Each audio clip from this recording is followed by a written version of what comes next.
Good evening, everybody, and happy Labor Day weekend to all of you, and I hope all of you are safe on this beautiful Labor Day weekend. We've got a lot to talk about. Yeah. A lot of terrible fan takes, stupid comments. The countdown is officially upon us for Terrence Crawford and Canelo Alvarez. All of this and more on the latest edition of WaraWeek Boxing Chats.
Rashawn Holdings proudly presents WaraWeek Radio Chats with ring announcer Joseph Herron.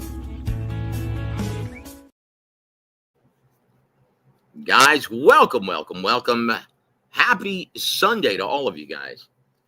And I hope you guys are having a wonderful Labor Day weekend. I know it's late, but I missed all my peeps. And I missed talking about boxing today. So,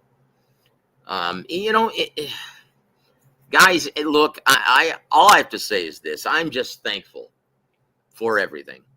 And once again, guys, before we move forward, I do have to remind everyone that the show is always brought to you by the Lamb of God who takes away the sins of the world and has mercy on all of us, Jesus Christ.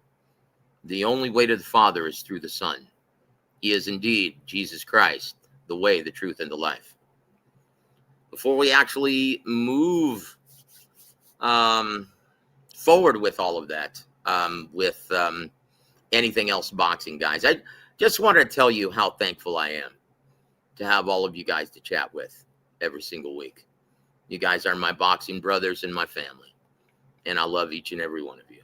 So thank you for sharing this time with me. God bless you, brother. God bless you all. Jesus, good to see you, my friend. Jump tube. Can you dig it, sucker? Five time. Oh, man. I love me some Harlem Heat, Booker T. I love wrestling, man. Always will. And it's funny, man. As I was, it's amazing, man. I was talking to Double T, Thomas Triber, about this event, and he said, Joseph, I really wish I had this assignment in Vegas at Allegiant Stadium. And it's the first Turkey Owl Shake card that I will not be performing on. And because of that, I don't have an opinion on Canelo versus Crawford. I said, I'm sorry, brother. And so my thoughts and my prayers go out to Double T, Thomas Triber, who's one of the good guys in this business. He truly is. He's a great, great guy and a dear friend. So I love you, Double T, if you're listening. Who's it gotta be? Buffer? Who's it gonna be? It's going to be, look, the only reason why it's going to be Michael Buffer doing the main event is because Turkey Al-Sheikh insisted. But everything else is being run by, determined by Dana White, who has longtime ring announcer, not Bruce Buffer, but Joe Martinez, who also does events for Golden Boy Promotions. And he does a great job. I really like Joe Martinez. He's a real pro. He's one of the best in the business. Just like Lupa Contreras is, just like my brother Thomas Triber is. You can't go wrong with either one of those guys. They're really, really good. Yeah, he's not, he doesn't come from a boxing background. He's got his own style, and he yells, and you can't understand a word he's saying. And now it's time. You can't understand a word he's saying. And honestly, Jump Tube, I'm with you. I don't understand his appeal at all. He looks like Mr. Magoo. And he sounds worse. I wish he sounded like Jim Backus, who voice characterized Mr. Magoo back in the 70s and 80s. Also played Thurston Howell on the Gilligan's Island series, Jim Backus. Jesus, he says, thoughts on Crawford rally at Omaha. I see Crawford really fighting and not only taking Turkey's payday, but checking out. He wants to make history. Well, look, he wants to make history, but he also wants to make money. And this is the only matchup, because he's grown accustomed to receiving inflated purses. This is why he's not campaigning anymore at 54. There are no huge money fights that garner any serious payday, the ones he's looking for anyway. And the Canelo fight is the only one that's garnering that kind of payday. And that's the only reason why, guys, this fight is happening. I hope you realize that. Because Crawford is making, from what I understand, $50 million rock, which is ridiculous. But if Turkey's willing to pay it and Netflix is willing to pay the licensing fee, hey, who am I to say anything? And if it delivers like I hope it will, then it's going to be worth it, because it's going to be the shot in the arm that boxing desperately needs in the American market. But I will say this regarding that pep rally he had in Omaha, Nebraska. I loved it. I absolutely loved it. And once again, I understand now why everyone is really high on Terrence Crawford going into this fight. At least a lot of experts, fighters, and a lot of critics, right? Because he's got the mindset of a winner. I can't imagine him losing. With that said, and I mentioned this on last show, with that said, so does Canelo. Canelo is a bully. He's a badass. He's a guy who I can't imagine anyone whipping his ass. And it's gonna be interesting the way this plays out. And that's where the intrigue is, guys. Both guys are perennial winners. They've got the mindset of a winner. Both men are brimming with confidence.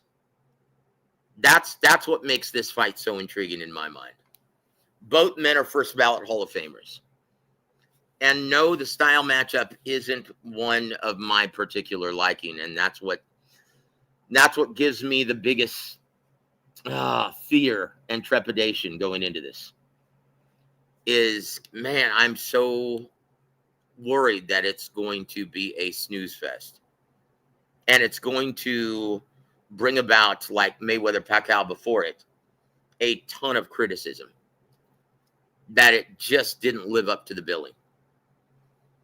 But I loved it. I love the confidence and swagger that Team Crawford has at this time. Every single one of the coaches, including the man himself, Terrence Crawford. He's in Vegas now. He just arrived and he's making final preparations.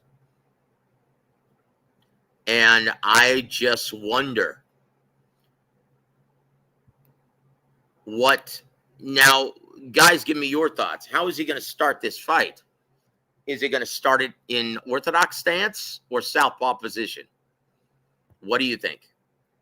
And is it even really going to matter? Because the keys to victory in this fight are going to be the jab. And whether, regardless of what side it's coming from, it has to be thrown intelligently. Or else Canelo, the consummate counterpuncher, is going to time it like a clock. You have to throw it and use it intelligently in different intervals, mixing in feints, touch jabs, hard sticking jabs to the body, chest, and head. And it has to be in irregular intervals, or else Canelo's going to time it like a clock. That's going to be his primary weapon in this fight. Make no mistake about it. Also, the angles in which he uses. He's going to have to keep turning. Try to keep the action in the center of the ring. Continuing to turn the bull. Who's going to be trying to close the distance, cut off the ring, and force Crawford into a gunfight in the pocket. That's not where Terrence Crawford wants this, because Canelo Alvarez is the much better inside fighter. If Terrence Crawford, if his balls prove to be way too big for his own good, he's going to sleep. I don't care if Canelo is diminished. He's not diminished to the point where he's not going to be competitive. And he is still the much better, more experienced inside fighter than Terrence Crawford. And guys, I'm sorry, Terrence has never fought anyone who fights nearly as proficiently as Canelo on the inside. So, guys, if you think this is going to be a slugfest in the pocket, think again. Terrence is not stupid. He's going to have to show him angles. You fight him behind an intelligent jab, being patient, and wearing him down in the mid to late rounds. And taking over the fight then. If he comes out early and tries to lay the wood to him like he did Errol Spence, he might be going to sleep, guys. But once again, Bo-Mac is Brian McIntyre is a very smart trainer. Red Spike's very smart trainer. All of those guys are very proficient, very intelligent. And so if I see this, then you know damn well Bo-Mac sees this as well. He's not stupid. He's a former trainer of the year for a reason. But yes, I'm genuinely excited after seeing that. But guys, make no mistake. Every fighter wants to make history, but this is all for the money. Understand, this is all for the money. If the money were bigger in his own weight division, he would be fighting Fundora right now. Make no mistake about that, guys. So there it is. Martin, good to see you, my friend. Do you think involving Dana White and Canelo versus Crawford helped sell the fight? Of course. This is the only reason, guys. Make no mistake about this. This is the only reason for Dana White's involvement. Is he already had an existing relationship with Netflix. He and, oh my gosh, what is his name? The gentleman who runs WWE. Oh, my goodness. Anyway, that's the reason why Dana White is involved. Because obviously he's doing, Turkey Al-Sheikh is doing well in other markets. He's doing very well in the UK. Working with Frank Warren. Working with Eddie Hearn. He's doing very well. But the American market, he's scratching his head and saying, why? Why is this not working, guys? We're putting forth a great product. And we have been since we've been doing Riyadh season shows. And nothing has sold, nothing has caught fire in the American market. This is the only reason, guys. And once again, this is an official Riyadh season event. But it's in Vegas. It's in Allegiant Stadium. They're hoping that this will be the catalyst that gets people talking about boxing again. And so Dana White's involvement is only to sell these fights.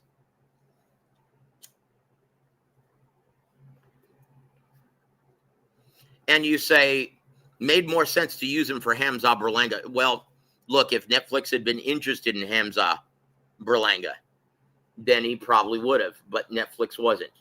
Netflix is only interested in the very special events. They're only going to be doing like 4 or 5 fights a year, from what I understand. And they want to be big events. That's why. Tycho, good to see you, my friend. Hold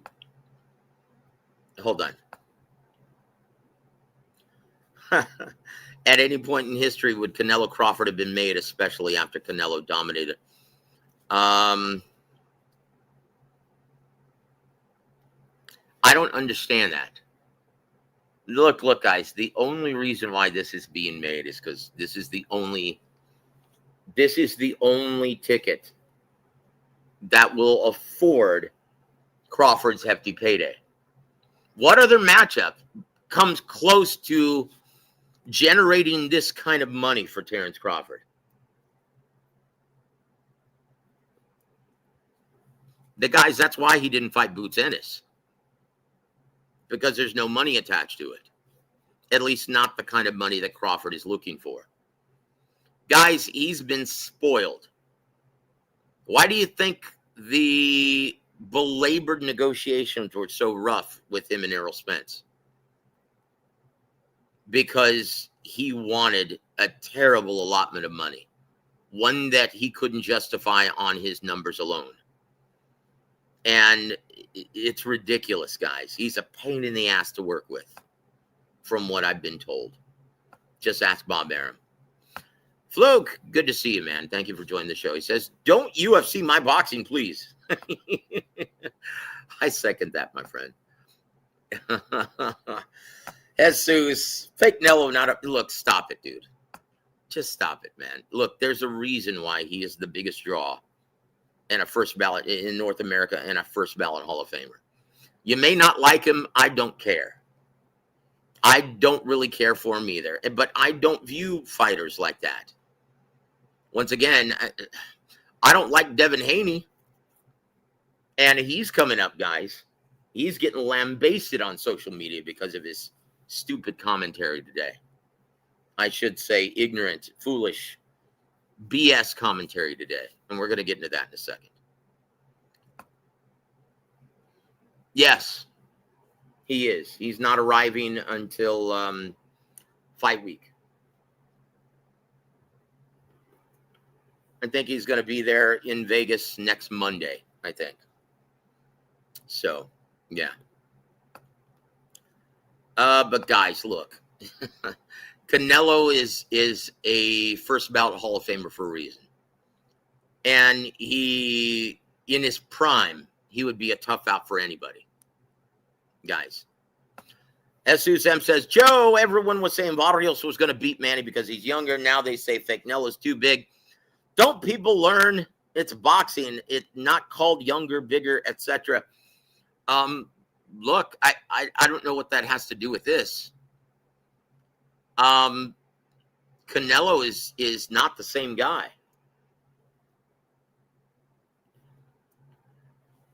Canelo in his prime, guys, he beats Crawford. I'm not saying easily, but he beats Crawford, guys. If this is a prime Canelo Alvarez, he's too much, too strong, too explosive. He beats Crawford. If this is a prime Canelo. Make no mistake about this, guys. But it's going to be very, very competitive now because Crawford or Canelo has slipped.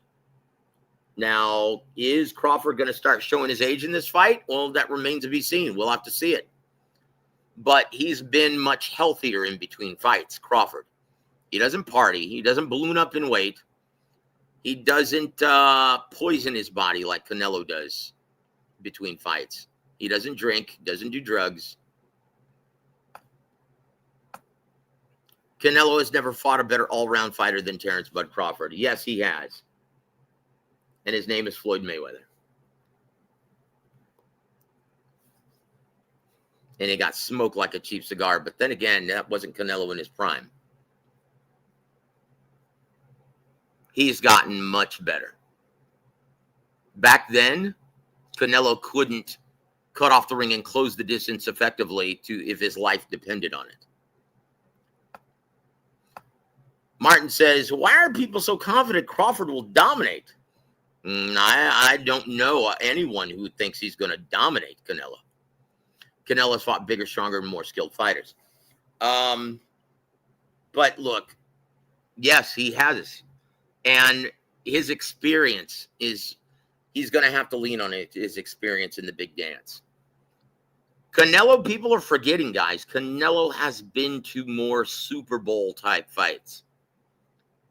Crawford's only been to one, guys, in his career, and that was Errol Spence. But look how Terence Crawford rose to the occasion. Guys, special fighters rise to the occasion on special fights, on special events. This is a special event, guys. Special fighters rise to the occasion. Can Terence Crawford do it again? Well,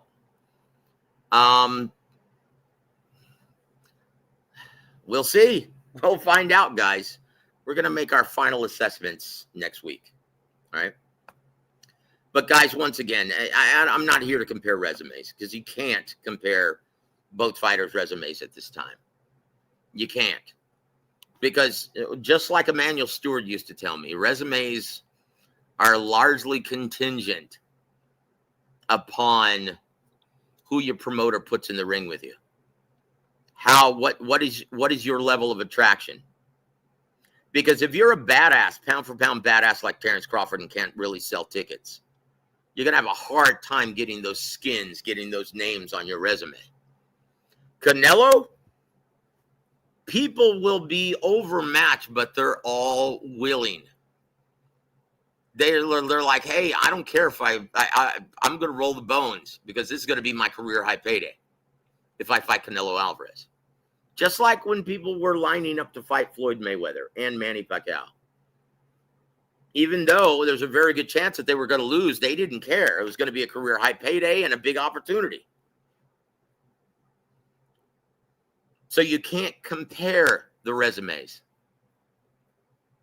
Terence, yeah, is his resume, although they were very good fighters, looks like a barren wasteland compared to Canelo's big name resume.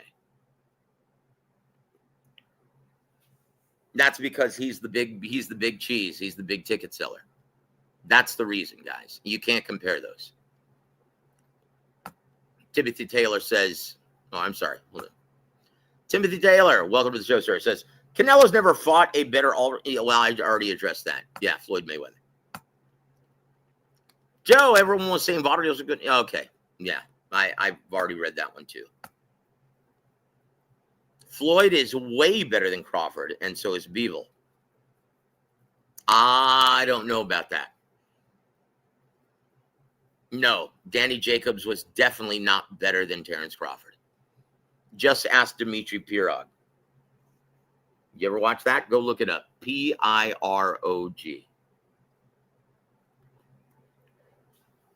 I can't ever imagine Terence Crawford being caught with that shot. Never.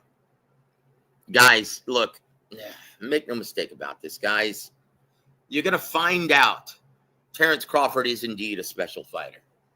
But so is Canelo, guys. But unfortunately, we're not getting that version of Canelo. We haven't seen him since the Caleb Plant fight. He's lost a step.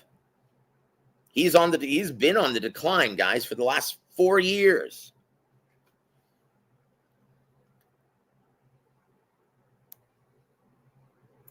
He's lost a step.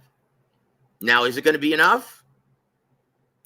Is Terence Crawford still the same guy who beat that ass against Errol Spence Jr.? We'll have to wait and see, guys. Time will tell. Is he going to fall off a cliff?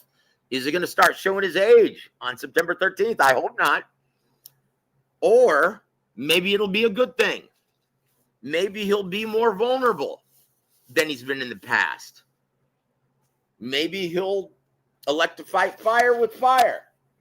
Maybe it'll make for a more entertaining fight. We have to wait and see, guys.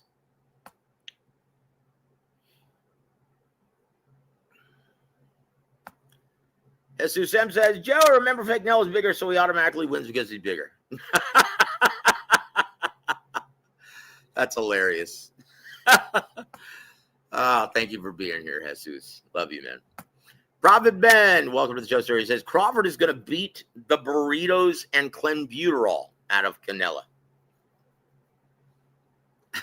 No, he's not trying to race bait. Guys, come on. Don't be sensitive. We're a boxing chat room. Don't be sensitive. We're okay. Look, I'm Hispanic, and I didn't take offense to that. Okay? Chief Wigwam, or Chief Wiggum. What is Chief Wiggum from? I've heard that before. Please clarify. What movie is that from? Nope. Undisputed in two-weight divisions. Canelo, nope. Who cares, guys? Who cares? I don't care. Look, Devin Haney is an undisputed champion in one division. And is he in anyone's top 10 list? No. Guys, he had the easiest route to the undisputed championship since Evander Holyfield when he beat Buster Douglas. Guys, who cares?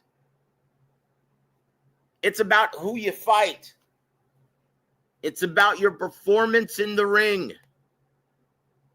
Speaking of which, man, I had it in. And I'll show you guys. I had an argument with, not an argument, a discussion with someone online who insists that Devin Haney was. Guys, we're going to shift gears. We're going to start talking about that in a second. We're going to get back to Crawford Canelo, guys. Guys, it's my pleasure to introduce at this time my brother, Ugo. How you doing, my friend? How you doing? Happy birthday weekend to you, brother. Hello. Yeah, can you hear me? Yeah, I hear you. Very, very good. Very, very good. I'll tell you what, man. We're gonna watch something real quick if you don't mind. And this is, we're gonna take a little break from Crawford Canelo, unless you have something to add right now, and then we'll shift gears. Would you like any final comments for a second on Canelo Crawford?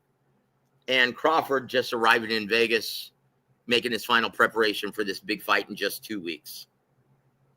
Yeah. I think he's ready. I think he has what it takes. He has to bring out all the tools from this toolbox, literally everything. So for him to, because I don't think he's gonna dominate. I think it's gonna be close. I always had that contention. I think ideally it's 7-5 Crawford. Like I said, I've been saying this a long time ago. I think he beats him, notwithstanding the things you have mentioned. I personally don't think Canelo slowed down. I think he's stagnated because he has no reasons really to evolve, or he's not looking to put these guys out anymore. He's long since, there's no reason for him to do that. Economically speaking, he's more than secured. It's not really about pride. I wonder what happened to that when he was declaring, I don't fight for money. I fight for pride and legacy and glory and shit. I don't know what happened to that. No fighter really means that. Of course not. Yeah, of course. They couldn't care less about legacy. They're saying that for the sake of the fans. It's just like the false bravado that they have at weigh-ins. Shoving and all that crap. Guys, there's no bad blood. They're business partners at the end of the day, and they're both making each other very, very rich. But Joseph, but if I'm a guy, like, if I want to call myself, let me give you an example of what I'm trying to say, because if I was the number one enchilada, right, the big honcho, the guy super talented, entertaining, my mentality is, especially if I'm adorning the Mexican style, or if I'm engaging in that particular style, I'm taking everybody out. If it's not personal, fine. There's a lot of motherfuckers out there that I don't like anyways, right? In boxing and even in my personal life, I don't like a lot of people. A lot of people annoy me, generally speaking. But if I'm that guy, I'm taking everybody out. I'm putting everybody away. It's not so much. I'm not so much focused on what he says, obviously what he does, but in terms of his performances, I don't see that killer instinct. Unlike Naoya Inoue, unlike these other guys. See, when I watch Naoya Inoue, I'm like, oh, this guy. It's about pride. It's about that warrior spirit. You could feel it. I'm immediately engaged. As I mentioned before, I work long hours, and I want to watch the kid because he gives me what I want. He gives me the drama. He gives me the violence. He gives me the technical prowess, the display. He gives me that fury, that balls to the walls. But if I'm Canelo Alvarez and if I'm people like that, I'm taking everybody out. Fuck everything else. Fuck the whole charade bullshit. Right? I'm not. I'm looking. Even in my later years, I'm looking to make it undeniable that I'm the number one pound for pound, and I can't say that if I'm not fighting the big fights.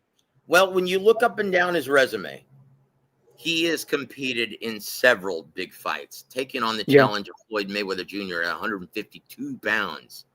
Right? When he had a hard time making 54. Now, and once again, taking on Erislandy Lara when he didn't have to at 154 pounds. Once again, guys, taking on Gennady Golovkin twice in his prime. And he lost. He lost those fights.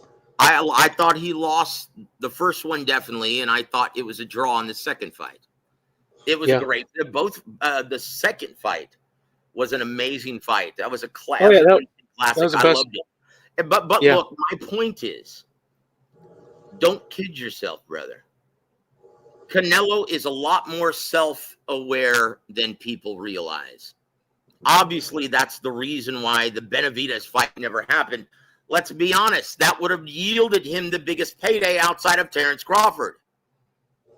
He knows. He knows he's not the same. Yeah. Why do you think the Bivol rematch never happened? He knows he's not the same, guys. Why do you think he's not interested in fighting Christian Mbili?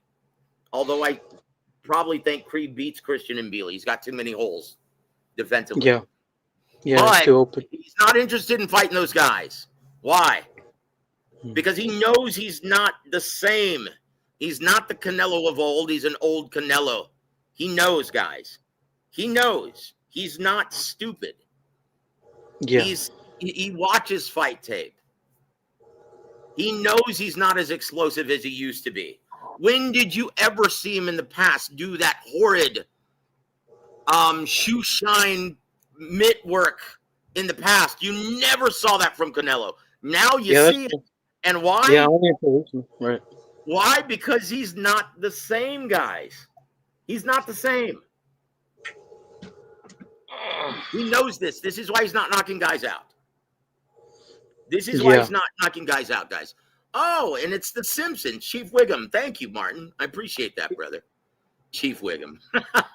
Guys, we're gonna take a little break from Canelo Crawford for a second, and I want to get your thoughts on this. But I have to play this, guys. This is here. Hold on. Here we go.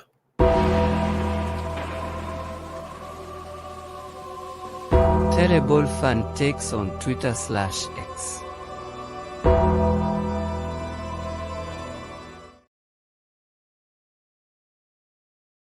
See this, Hugo?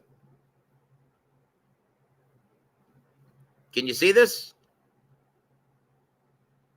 Can you see this okay? Yeah.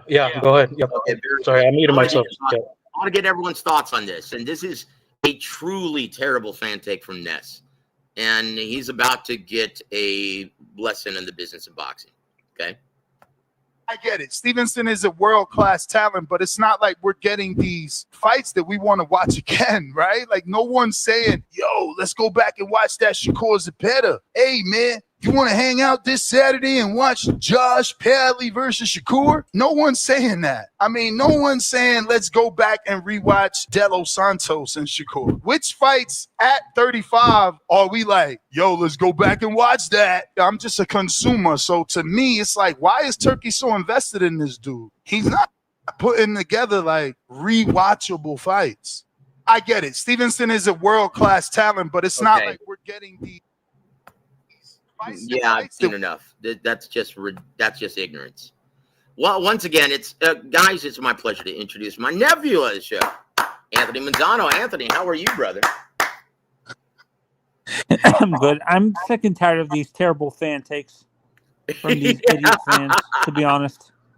They're pretty bad. I'm almost to the point where I'm gonna like cancel Twitter for because of these idiots?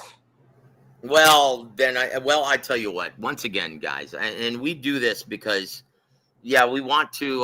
The whole purpose of this program is to educate fight fans on the business, so they have a greater understanding as to why or why not certain things happen in this business. And so I'm gonna educate Ness on why Turkey Al-Sheikh is so invested in Shakur Stevenson, even though he's a pain in the rump, it seems to work with. Why he's so invested in Terrence Crawford, and why he's going to be so invested in Jaron Boots Ennis coming up in the future. Guys, look, why? Now, if you were a promoter, and as a promoter, you're always looking to sign the greatest talent because they have the potential to be the biggest stars of the sport, to transcend the sport to a much larger demographic, mainstream and casual demographic. And obviously Shakur is one of those guys, just like Jaron Boots Ennis is. So if you're Turkey Al-Sheikh, why wouldn't you invest money in the best talent? It makes no sense to invest money in Devin Haney, a guy who doesn't have the heart, doesn't have the mindset of a winner. Look at the way he reacted after his bludgeoning at the hands of a one-armed bandit like Ryan Garcia. Winners don't act like that.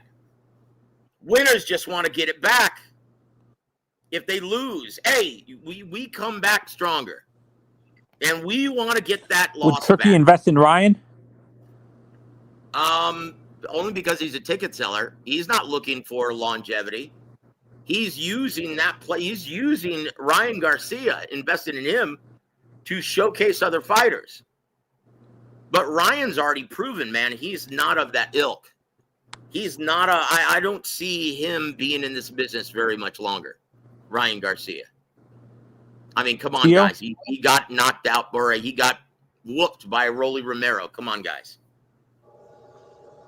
Yeah. But that's the reason. As a promoter, you're always looking for the best talent. Now, think about this. Out of the 96 Olympic team, why do you think Bob Arum invested in Floyd Mayweather Jr. and not Antonio Tarver and not Fernando Vargas? He knew Floyd was going to be a superstar down the road. He knew he had the best chance because he was the best fighter of that class. Tarver Now, was an no one anticipated the superstar that he eventually became. No one except Floyd. No one knew that he was going to transcend the sport at that kind of level, becoming the biggest pay-per-view star in the history of the revenue stream.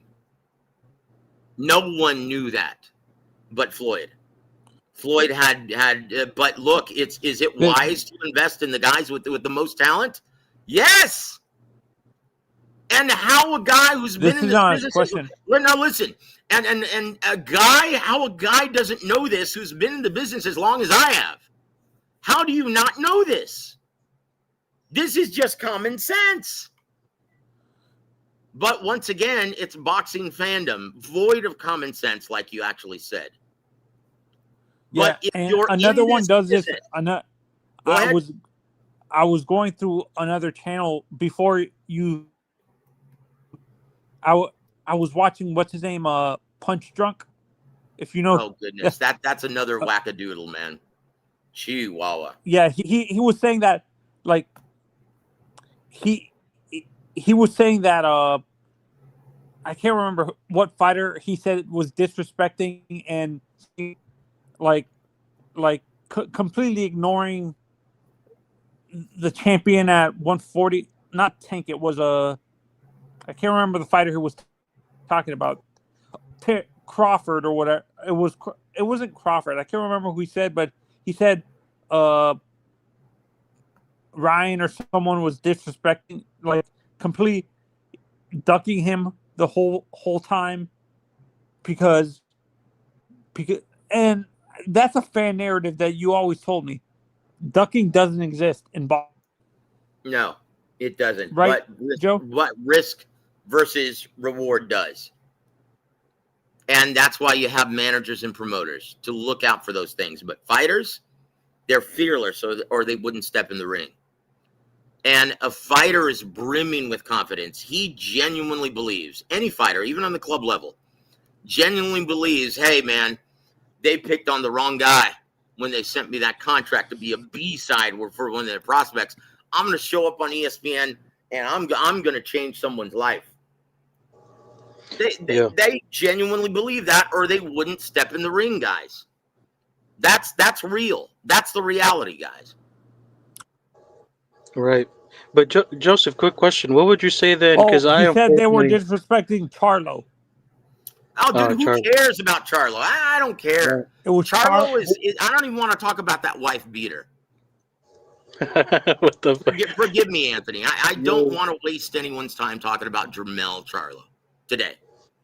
Hey, but Joseph, quick question then. What would you say about because I unfortunately had interactions with that punch drunk guy. I don't take anything he says seriously. Everybody's ducking everybody. The platypus right, man? Yeah. No. Dumbass, yeah.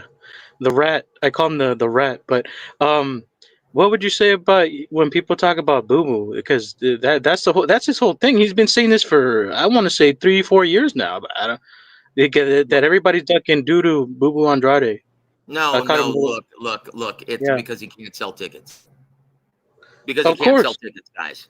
Right. Look. That's once again, guys. It's risk versus reward, and you know what? And Boo Boo Andrade didn't help his cause any.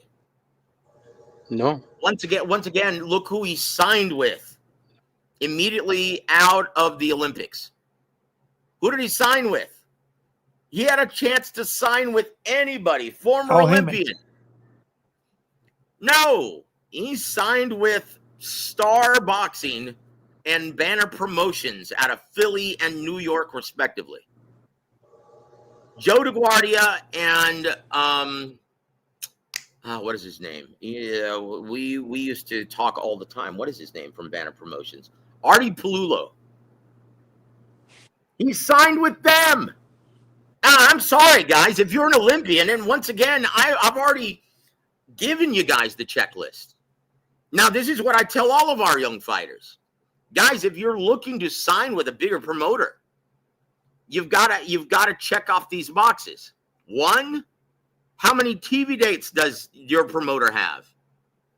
2, who's their matchmaker? Who's going to be in charge of navigating your career? And 3, how many other fighters in your respective weight class do they currently have in their stable? And if you check off all 3, then you sign with them. If you don't, then don't. And he signed with 2 promoters who didn't have any TV dates. Why would you do that? And then he signed with Rock Nation.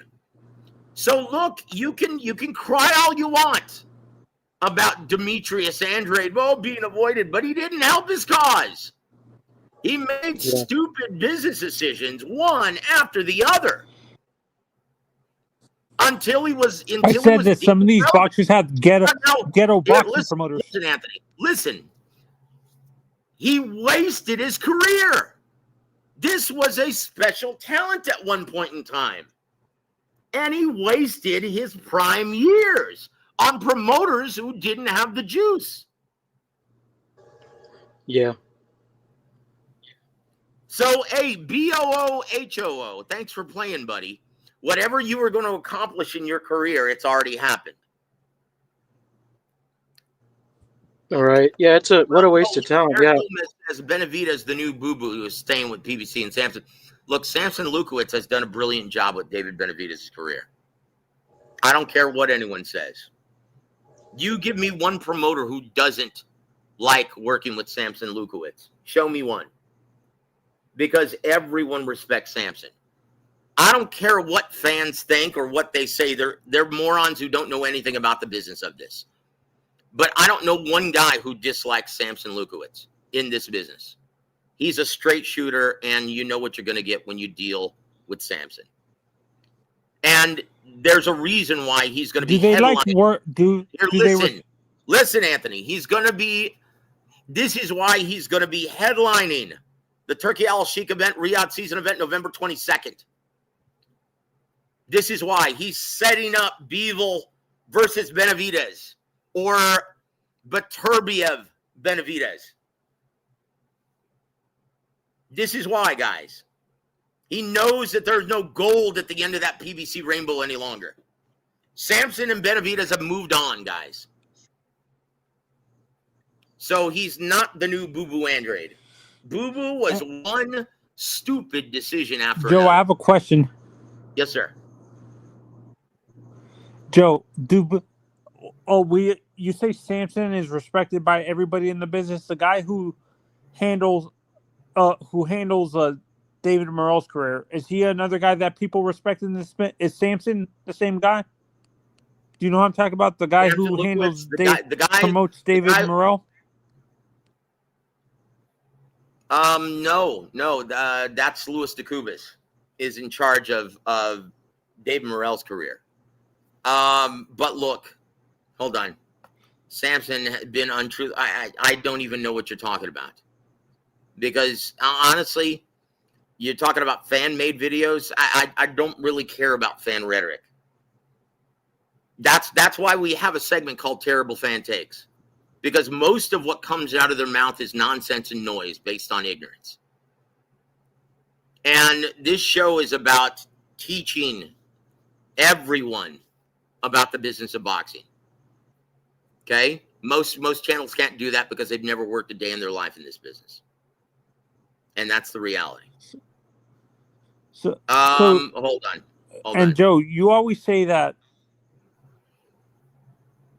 Go ahead. Oh, Anthony, you said that nobody expected. Yeah, I'm still here. Can you hear me? Can you guys hear me? Yes, go ahead, sir. Hello? Yes, I'm right what here. I was saying Can you is, hear me? you said that no, I can't hear you. You keep on cutting out a little bit, Joe. Are you sure it's on my end? Ugo, can you hear me okay? Yeah, I can hear you fine. Okay, it's not on my end, Anthony. Go on. Oh, well, what I was saying is, like you said with Floyd, nobody expected him to be the superstar he was today. Like, I understand Oscar, they labeled him as the golden boy, but did they expect him to be the superstar that he is, what became later on, too? No. Or Oscar was like that, dude, also like Floyd. Unlike Floyd, he was already a big mainstream star in the Olympics. Everyone loved the Golden Boy. That's why he was called the Golden Boy. Because he won gold for the U.S. at the Barcelona Games in 92. He was already a big star before he ever turned pro. That's why everyone was after him. Floyd, it took nurturing. Floyd, but obviously was the best talent. So you wanted to invest in, you would be stupid not to invest in Floyd Mayweather Jr. Obviously the best talent coming out of that class, which yielded a lot of really, really good fighters. Yeah. Once again, I think it's ridiculous that Antonio Tarver hasn't even been on the ballot to be a Hall of Famer. He's definitely put in the work. And he's contributed a lot to this business. And I think what hurt, like, I'm going to say this with Antonio, he gets overshadowed by Bernard Hopkins. That's what it is. I think it's when everybody talks about that era of the super middle cruiser, like middleweight, like that division that he was in, they always talk about Bernard. You never heard about, or Roy Jones, my mistake. They always talked about Roy over him. Like, he got overshadowed by Roy Jones. Tarver. Antonio Tarver. Well, yeah, until Tarver actually made everyone notice him by being the first man to clearly beat and knock out Roy Jones Jr. And he always earned his bones in this business. Guys, he came from that same class of Floyd Mayweather Jr., but everyone slept on Tarver. He wasn't a big ticket seller. And he was a really deceptively crafty defensive fighter. Guys, look him up as an amateur. In 95, the year before the Olympics, he's the only American amateur fighter in the history of USA boxing to win all 3 major tournaments in 1 year. He won the Nationals. Yeah. He won the Pan Am Games, and he won the World Championships. Not even Floyd was able to do that. Tyson didn't do that. Evander Holyfield never did that. Pernell Whitaker never did that. George Foreman never did that. Oscar didn't do that either, right? Never did that. That guys, that's how deceptively crafty Antonio Tarver truly is, and he deserves to be on the ballot. And the only reason why he's not on the ballot is because fat asses like what's his name? What is his name? Dan Raphael. Oh, it's because he cheated. He clearly took steroids. Yeah, everyone is doing it. So did Canelo. Sausage fingers. So did Manny. Jose Chavez. Who cares? Well, dude, what are you doing here then? Dude, leave. Who cares about Floyd? Now, Joseph. Okay, dude, leave then. And you know what? I'm going to put you in timeout, dude. And also, at the point in time that Tarver did it too, that's also impressive. That Olympic, at that point in time, they were stacked. Yes, talent everywhere. That's what I'm saying. If it was done right now, recently, it wouldn't. It doesn't matter much because the Olympic scene is practically dead. It's not even. But yeah, that's fucking impressive. Yeah, truly exceptional. He was a bronze medalist in the Olympics, also, just like Floyd, just like Roy. Wasn't he a Golden Glove too? Didn't he win the Golden Glove tournament that same year? That's why I'm saying the Nationals. He was a national champion 3-time. Oh, I didn't know that. I thought Golden Gloves was a separate tournament than the Nationals. I've always assumed that. Thanks for no, it's the Nationals. So once again, guys, you always want to. So going back to this terrible fan take from Ness on the Boxing Boys.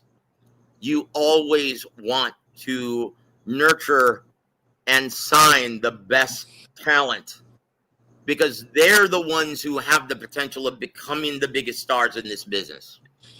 Guys like Jake Paul are an anomaly. Guys like Ryan Garcia are an anomaly. Most of the time, it's the best talent. Guys, you want to sign guys like Tank Davis. You want to sign guys like Terrence Crawford. You want to sign guys like Canelo Alvarez. Bam Rodriguez. You want to sign guys like Bam Rodriguez. That's a no-brainer. Why do you think he's working with Naoya Inoue now? Yeah, of course. And Ness should know this. So, guys, I hope you learned something about this business. Here, we're gonna go to another terrible fan take, guys, because this is truly a terrible fan take, right? This is not from a fan. This is from one Devin Miles Haney.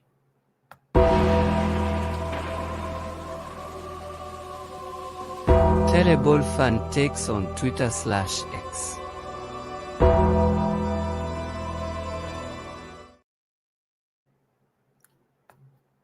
Guys, can you see this? I'm going to read it to you if you can't see this. Devin Haney posted this at 5:41 p.m. August 31st. He said, I don't fight for money. I fight for legacy. I don't want to be mentioned with the greats when it's over. 3-division world champion November 22nd. And then whatever nonsense he says after that. Guys, are you kidding? Does he think we're stupid? Like seriously, does he think we're stupid? Probably. Like, who's he trying to fool? In his delusional ass mind. Like, seriously.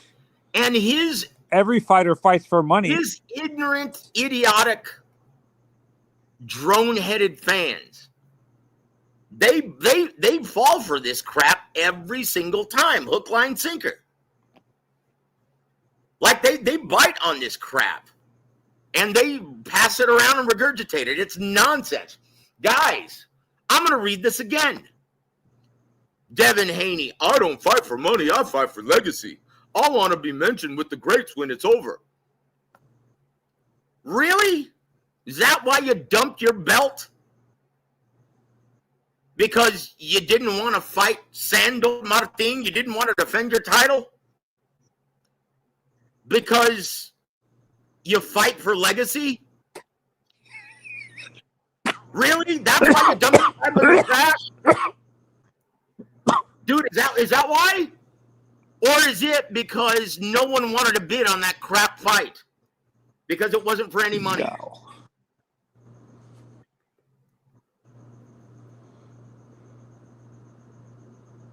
Like, does he think we're stupid? I don't fight for money, I fight for legacy. Yeah, that's why you dumped your WBC title in the freaking trash. You moron. Yeah, terrible. The only people that buy into his bullshit is specifically only the fan base that he has. Those guys, I don't even know. Like I said, part of them, they're not even boxing fans, so they just seem to come in and follow that train of his bullshit. Because every single time, I've noticed the same actors come in every time, whether it's on Twitter or YouTube. They're not even boxing fans, Joseph. So I don't know, man. Like Haney's a joke, and I don't take him seriously, man. But yeah, that's why he sat out all year and waited for a rematch with Ryan Garcia. Yeah, because and the guy he was suing. That's why, because that was a legacy fight, right? Right. And what sort of dude, you've got to be thick, or either that, or you have to think that your fans are completely stupid. And you know what? You may be right. Yeah, it's because they are, Joseph. Because they are equally as stupid and delusional as other. Unfortunately, that's just the fact of the matter. Because let me ask you this question. I don't even remember if he even, let's say we buy into the legacy crap, right? Which obviously we don't. We have more than 2 fucking brain cells to make that out, right? If even if we bought into it, I don't remember a legacy fighter or somebody that's exceptional getting the dog shit beat out of him like he did with the Ryan Garcia fight. I mean, that was,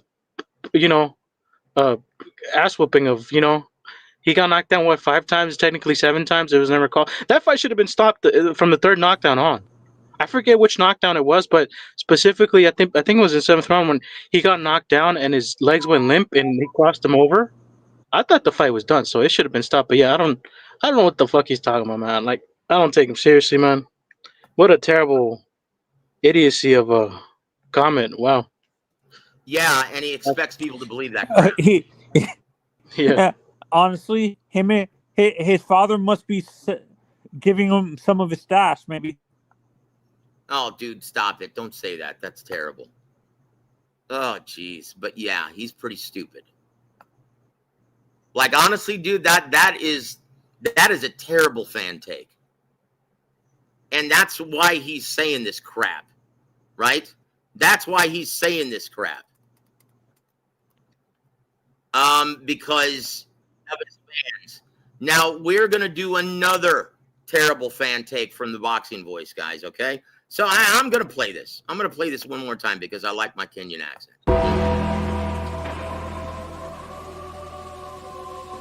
Terrible fan takes on Twitter/X.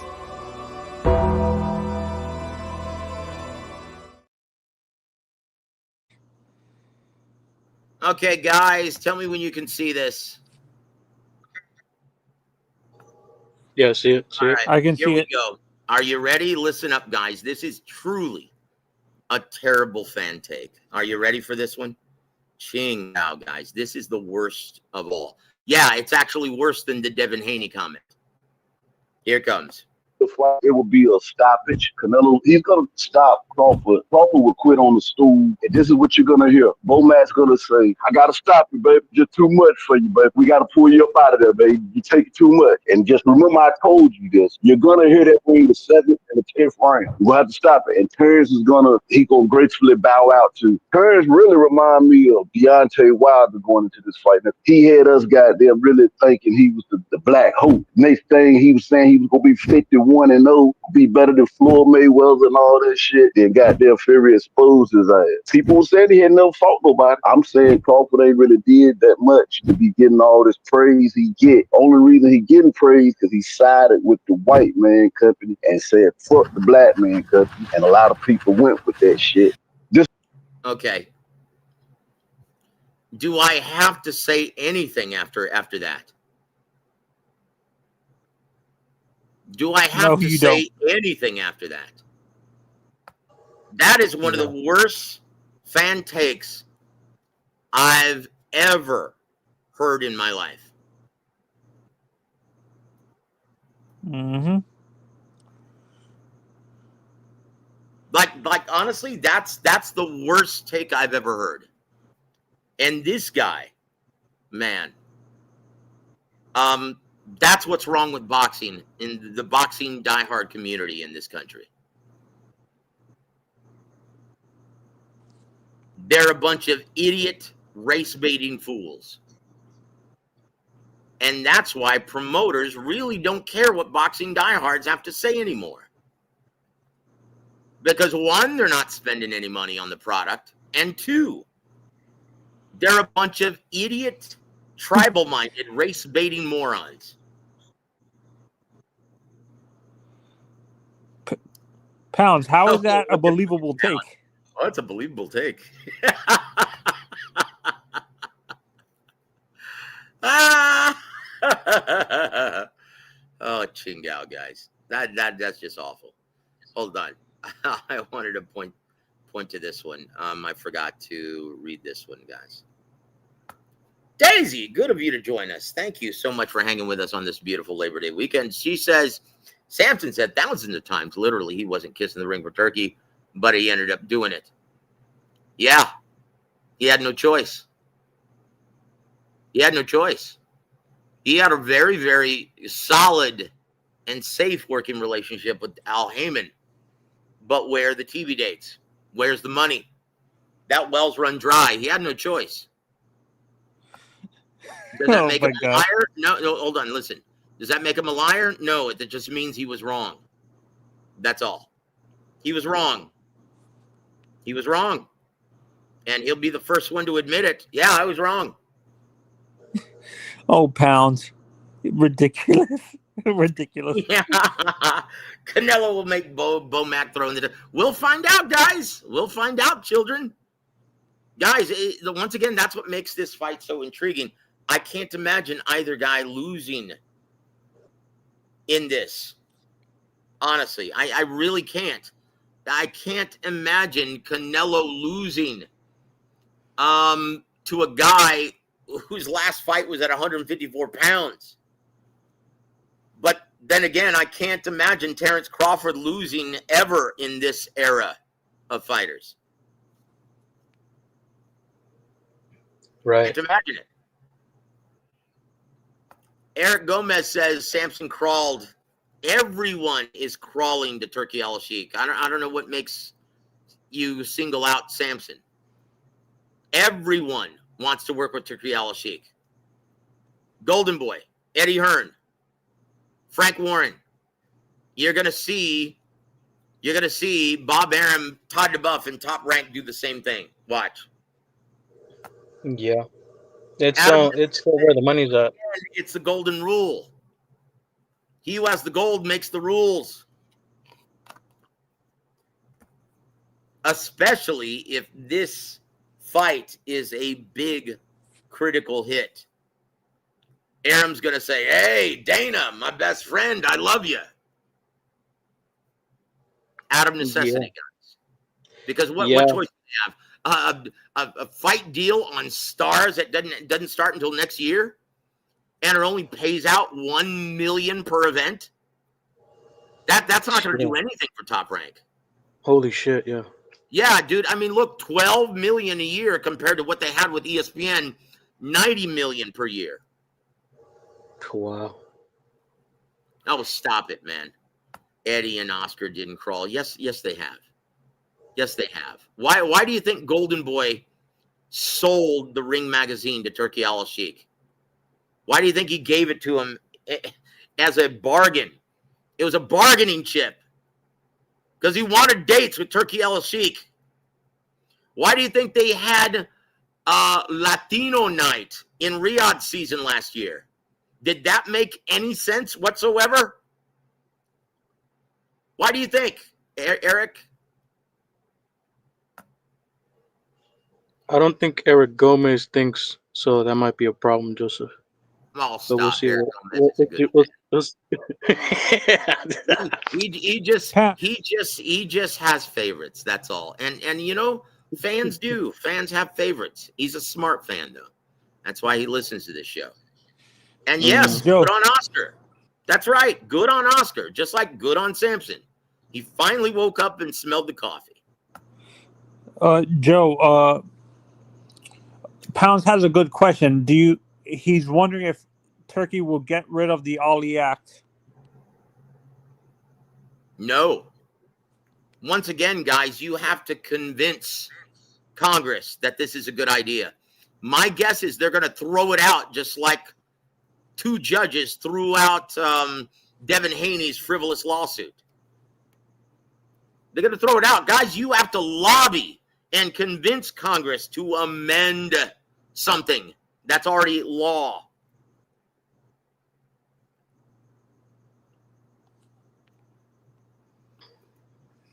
Once again, guys, here's a lesson now in politics. It doesn't matter. What is Donald Trump going to sign an executive order that takes the power and the transparency from boxing from the fighters? No. Who actually comes up with these laws? It's not the president. It's Congress. Congress and Senate. It's Congress. The House and the Senate, guys. Come on, think. It doesn't matter that Donald Trump is friends with Dana White. The only thing that I'm looking forward to is seeing our president at this boxing event. Yes, I said it. Because that right there is going to garner a lot of attention for our beloved boxing.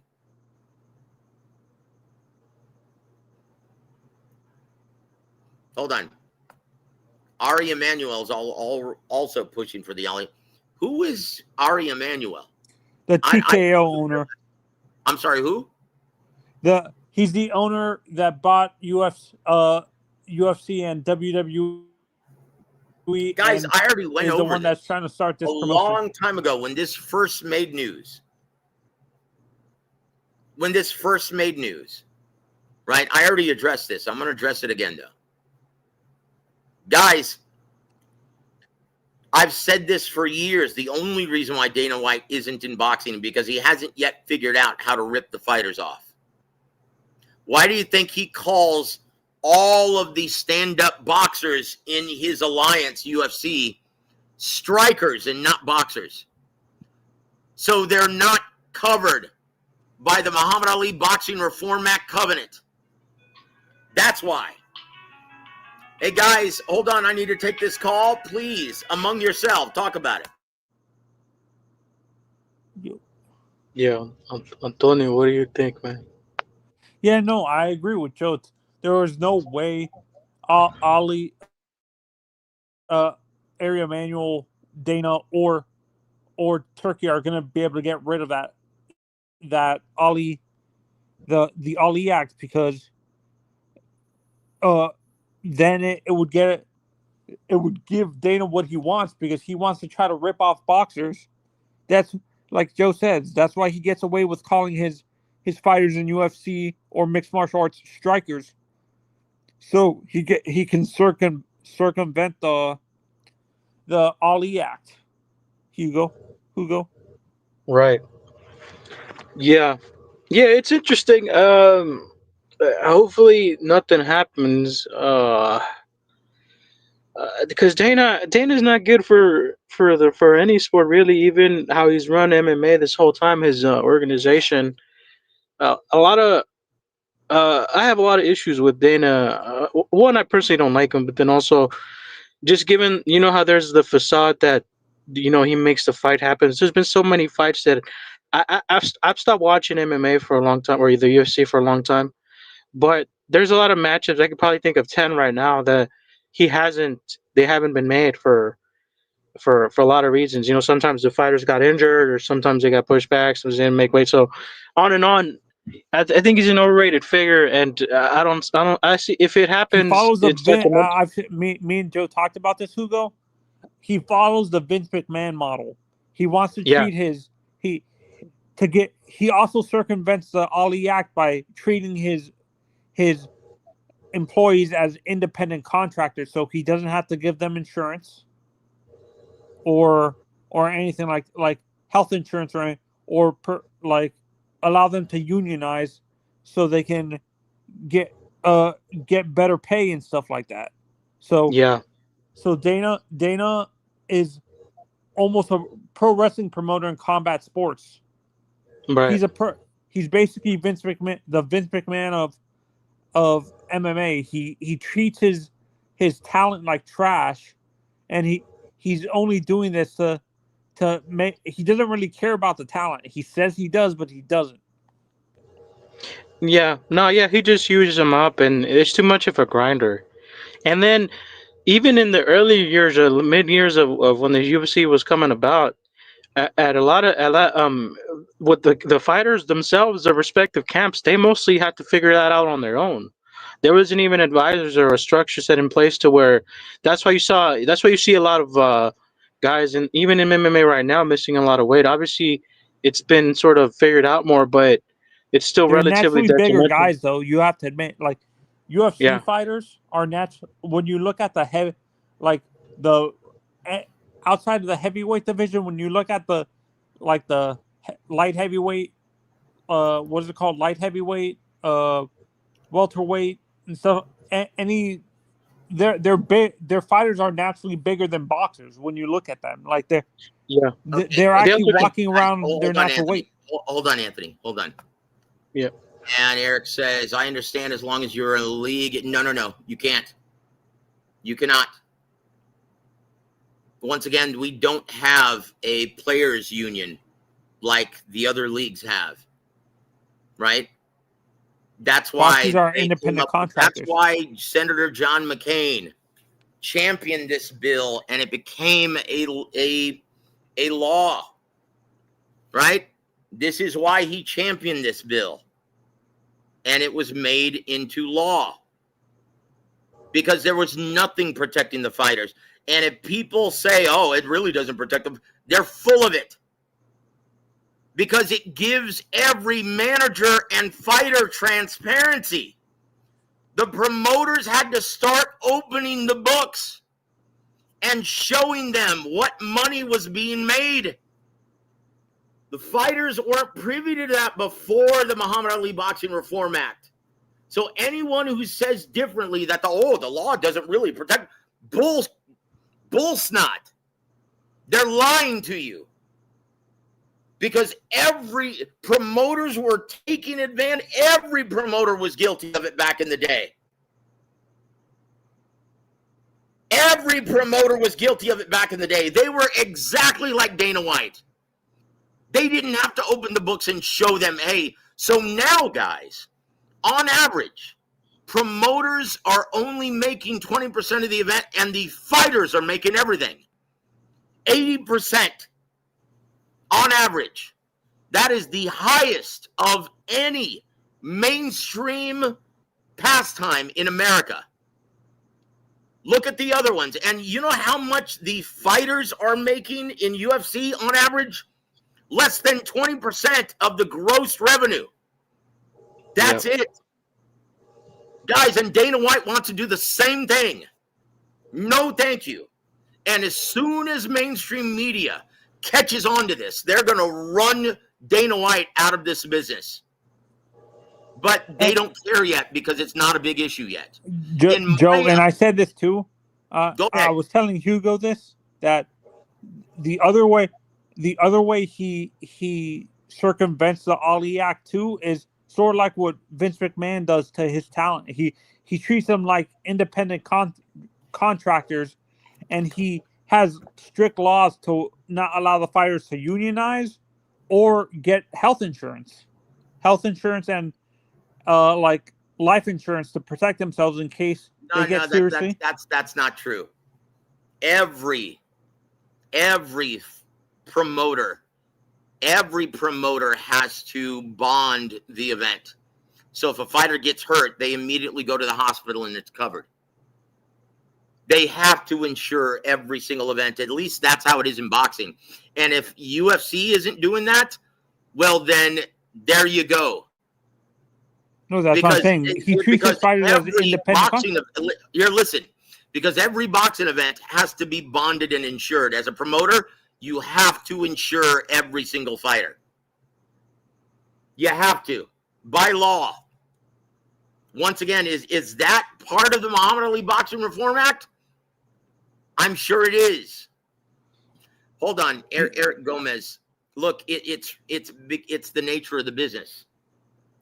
This is not communism, right? They don't. The Muhammad Ali Boxing Reform Act doesn't. It's not a socialist act. It's still capitalism, guys, and it's run just like the music industry. If I'm on tour, if my son's band is on tour with Taylor Swift, they're not going to get the most. They're not going to get a large percentage of those proceeds because no one's there to see them. In fact, most of the time, if it's a band like my son's band, their label will pay Taylor Swift $50,000 to jump on tour with her for like 10 dates just to get that exposure.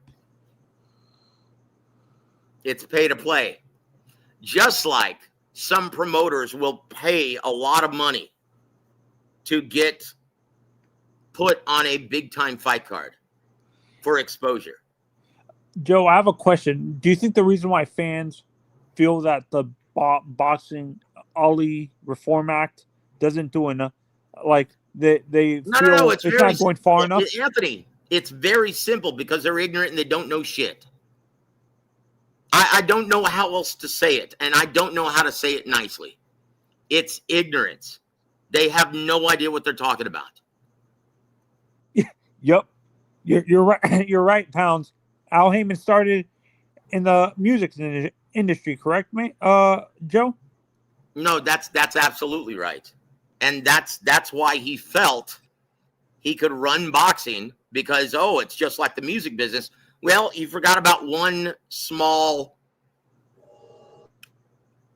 caveat, one small problem, and it's not a small problem after all.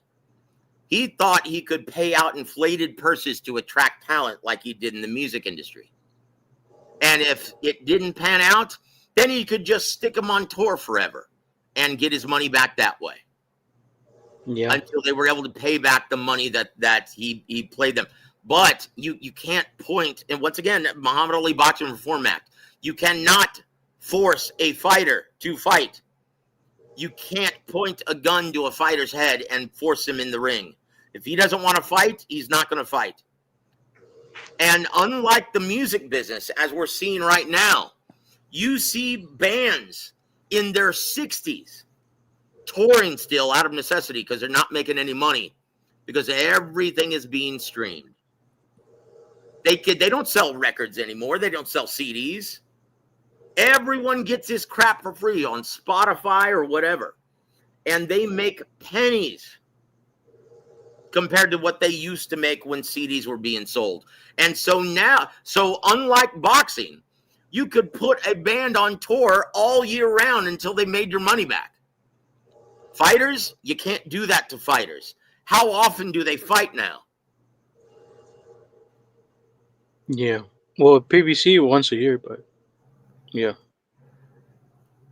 And even if they're not on PVC, three times twice a year at the most. Yeah.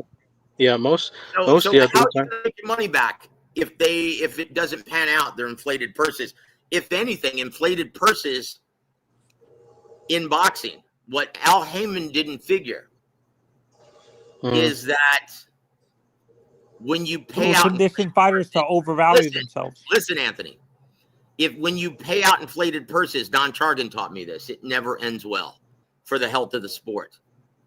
Because then these fighters don't want to fight, and they don't want to, they expect if you pay them out millions for soft touches, like Devin Haney, then they expect a small fortune. They expect you to break the bank for a decent challenge. Yeah. And it's unreasonable, and it's bad for the health of the sport. That's another reason why Turki Al-Sheikh is siding with Dana White. He's like, man, I've really painted myself into a corner. I can't keep bleeding money like this.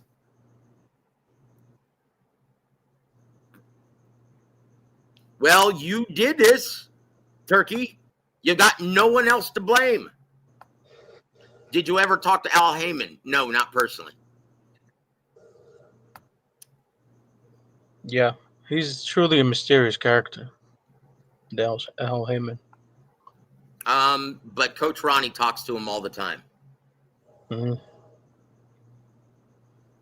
Crawford once a year. Guys, understand, this is win or lose. This is Crawford's golden parachute.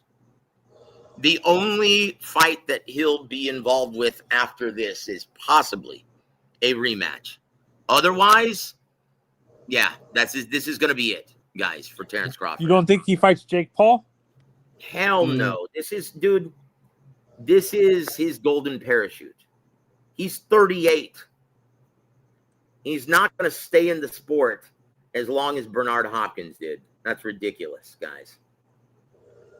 This is it for him. And more than likely, this is going to be it for Canelo. Canelo, if he wins, look forward to Jake Paul in May. And if he loses, look forward to a rematch Cinco de Mayo weekend next year with Crawford. Damn. Crazy. But if you guys think he's going to be fighting Hamza Shiraz, forget it. How does that shit up? Yeah, that's crazy. Guys, I want you to hey, Major Key, how you doing, brother? It's good to see you, man. Salute to you, my friend. Al Heyman doesn't speak to whites or Latinos. Stop it, dude. That's ridiculous. Come on, dude. Come on, guys. No, that's ridiculous. Come on, that's stupid. Stop it, Hawker. Gao, guys. That's ridiculous. Anyway. Guys, come on. But hey, I'm gonna bring something up before we call it a night, guys, right? This is what William Skull had to say about the upcoming Crawford-Canelo fight, right? Now, he told this to Fight Hub TV. He said, Canelo is coming in a couple of pounds down, and Crawford is coming all the way up to fight Canelo. Maybe if Crawford had one fight at 168, he would have gotten a little more experience at that weight. But going into that weight, it could be a problem. He says Canelo would knock him out before the 12th round. It would surprise me if Crawford won this fight. There is a disadvantage in regards to the weight classes. If there wasn't, it would be a 50-50 fight. The fighting in this weight class definitely benefits Canelo. I say there's about a 75% chance Canelo wins on September 13th, end quote. What do you guys think of William Skull's comments? Hugo, I'm handing this to you first. William Skull, man, is a dumbass, man. No, I don't think it really said. I mean, I understand. Yeah, the weight is a factor. It is a large hill to climb because you're talking about a guy that's in the weight class, has experience. The experience is going to do. Experience always does you dividends with anything in life. If you have the experience. Hold on real quick, Google. Guys, it's my pleasure to welcome to the stage Major Key Boxing. Major Key, how art thou, my friend? I'm doing great, brothers. How you guys doing, man? I'm doing good. All We're right. enjoying Awesome, this man. Labor Day Sunday. How Man, what would you like to discuss at this time, my friend? Okay, well, first I'm going to answer the initial question. We had ribeyes for every single person in the house because we have relatives that we have a relative that works at the fresh market, so we had discounted ribeyes, but we had all of the beautiful stuff, shrimp. You know what I'm saying? Like, hey man, we had a great freaking day, man, and because we celebrated early because we do have a military family that came in from out of town, and they have to go back tomorrow, so we weren't going to be able to celebrate it tomorrow. So shout out to everybody, you know what I'm saying, that enjoys their Labor Day tomorrow.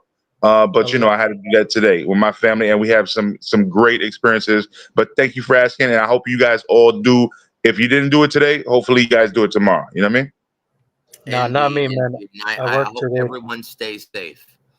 And Hugo, enjoy that time and a half you're making, brother.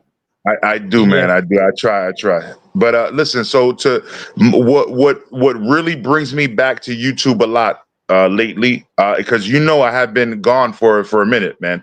Yep. And I don't really pop up on channels unless there's a discussion that I really want to talk about.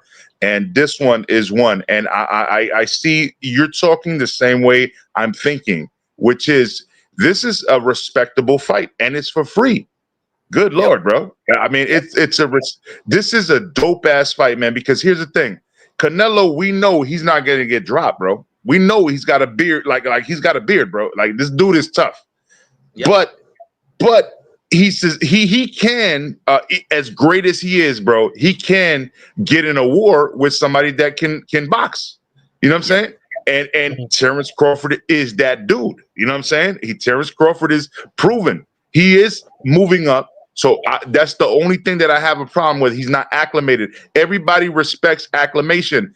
I was trying to tell some people the other day on a different channel that, hey, listen, when Usyk, everybody respects Usyk right now, but guess what? When he fought Witherspoon, oh my God, he struggled over the guy. No, he was just trying to. And Chisora as well. Yep. And that's what I was gonna say, because then Chisora, but that's what I was leading to. So with Witherspoon, it was that, and then with Chisora, it was more like, okay, so I handled a heavyweight. Now can I handle the power of an aggressive dude like Chisora? That's why they call him Derek War Chisora, because he's coming forward until he gasses out, right?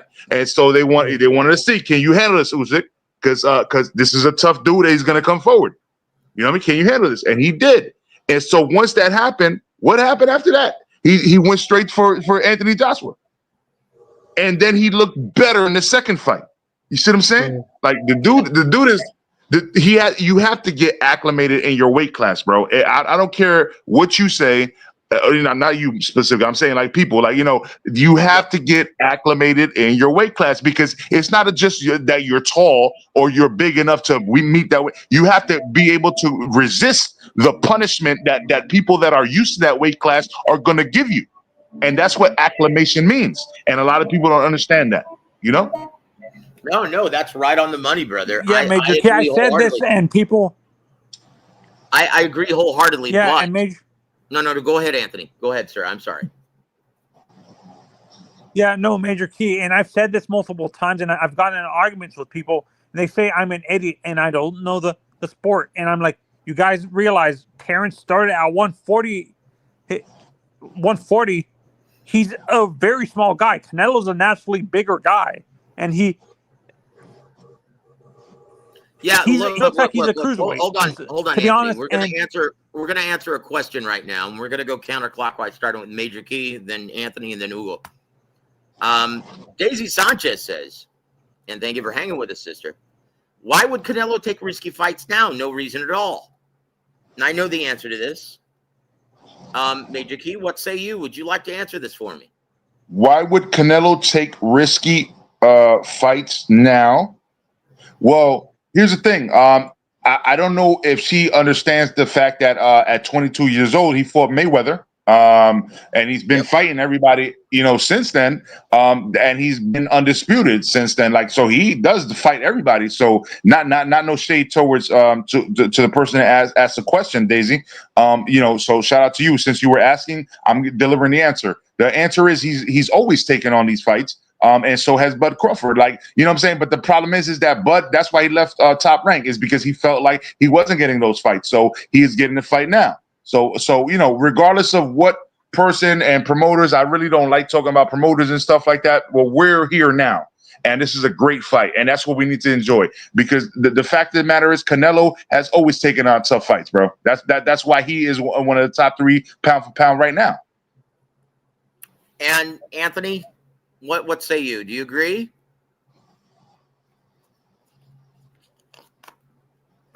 Okay, moving on. Ugo, what say you, brother? Do you agree with Hello? Yeah, Anthony, go ahead, sir. Can you guys hear me? Yes, we can hear you, sir. Go ahead. Okay, moving on. Ugo, what say you, brother? Do you agree with everything that Major Key said? Do you and what is your take on Daisy asking why would Canelo take risky fights now? There's no reason. What she's saying is there's no incentive to take on young badasses who don't bring a healthy paycheck attached to it. He has nothing to prove to anyone at this time. He can pick and choose whomever he fights. Do you agree with that, Ugo? No. I get the whole idea. I think, well, I've always looked at Canelo, objectively speaking, as a Mexican, from the Mexican fan base. So if you're a Mexican champion, it's anytime, anywhere. Everybody gets to smoke. And that's the aspect I've never liked about him. He hasn't been consistent. The best fight, the best. You want to see 2 guys with different skill sets fight each other and put on a show, and that Canelo Alvarez isn't doing that. I question a lot about, you know, his resume as a whole. There's a lot of fights that he fought Shane Mosley, 38, Kovalev a lot later in age, similar age. So there's a lot of questions about him, but I say if you're a legend like him, you know, give the fans a show, get back to the sport. What about that? I think there's many answers to that question, but like as I said, if I'm the big enchilada, it's everybody. I'm taking everybody out, put on the show. But he has no, given his history, you know, his economical decision, he has no. It's not economical. So, but he should. Well, He should look, be doing it. and all of you guys are right. Once again, all of you guys are right. Major Key's right. Guys, you can't dismiss the challenges that Canelo has actually taken. You may like him, you may not like him. That doesn't negate anything that he's done in the ring and continues to do. He is the biggest star in boxing in North America, without a doubt, which is why this fight is so massive and why Netflix was interested. Okay? And when Daisy says, why would Canelo take any risky fights now? There's no reason. She's absolutely right. There's no reason. There's no incentive. Because look, I tell you guys this all the time. Fans are the real bosses of boxing. And if they're still willing to pay and tune in to see Canelo fight Hamburger Langa, then he's going to continue doing it. Because you guys are paying for it. You guys are interested. The only way to deter and force Canelo's hand at this point is if you guys said, you know what, I'm not interested. Give me something else. Because you guys are the real bosses of boxing, the fans. And if you continue to turn out and you continue to turn on the tube, if you continue to pay for his fights, he's going to pick and choose whomever he wants. Because he's earned that right as boxing's biggest draw in North America. And if you don't like it, do something about it. Don't tune in. I'm doing all I can, Joseph. What else can I do? These people don't listen, man. Well, look, unfortunately for Canelo, you're in the minority here, my friend. Because everyone's going to tune into this event on September 13th. Yeah, they're dialed in, and Netflix is expecting a live global audience of over 50 million. 50 million, guys. That's huge. And once again, and I don't care who wins, as long as boxing wins. I'm agreement. I agree. Look. My biggest trepidation, and I've stated this many times on this show, it had better sizzle with all eyes on boxing at this time. Yeah. With all eyes on us, this had better sizzle. This had better be entertaining and action-filled, or else it's not going to end well for the health of the sport.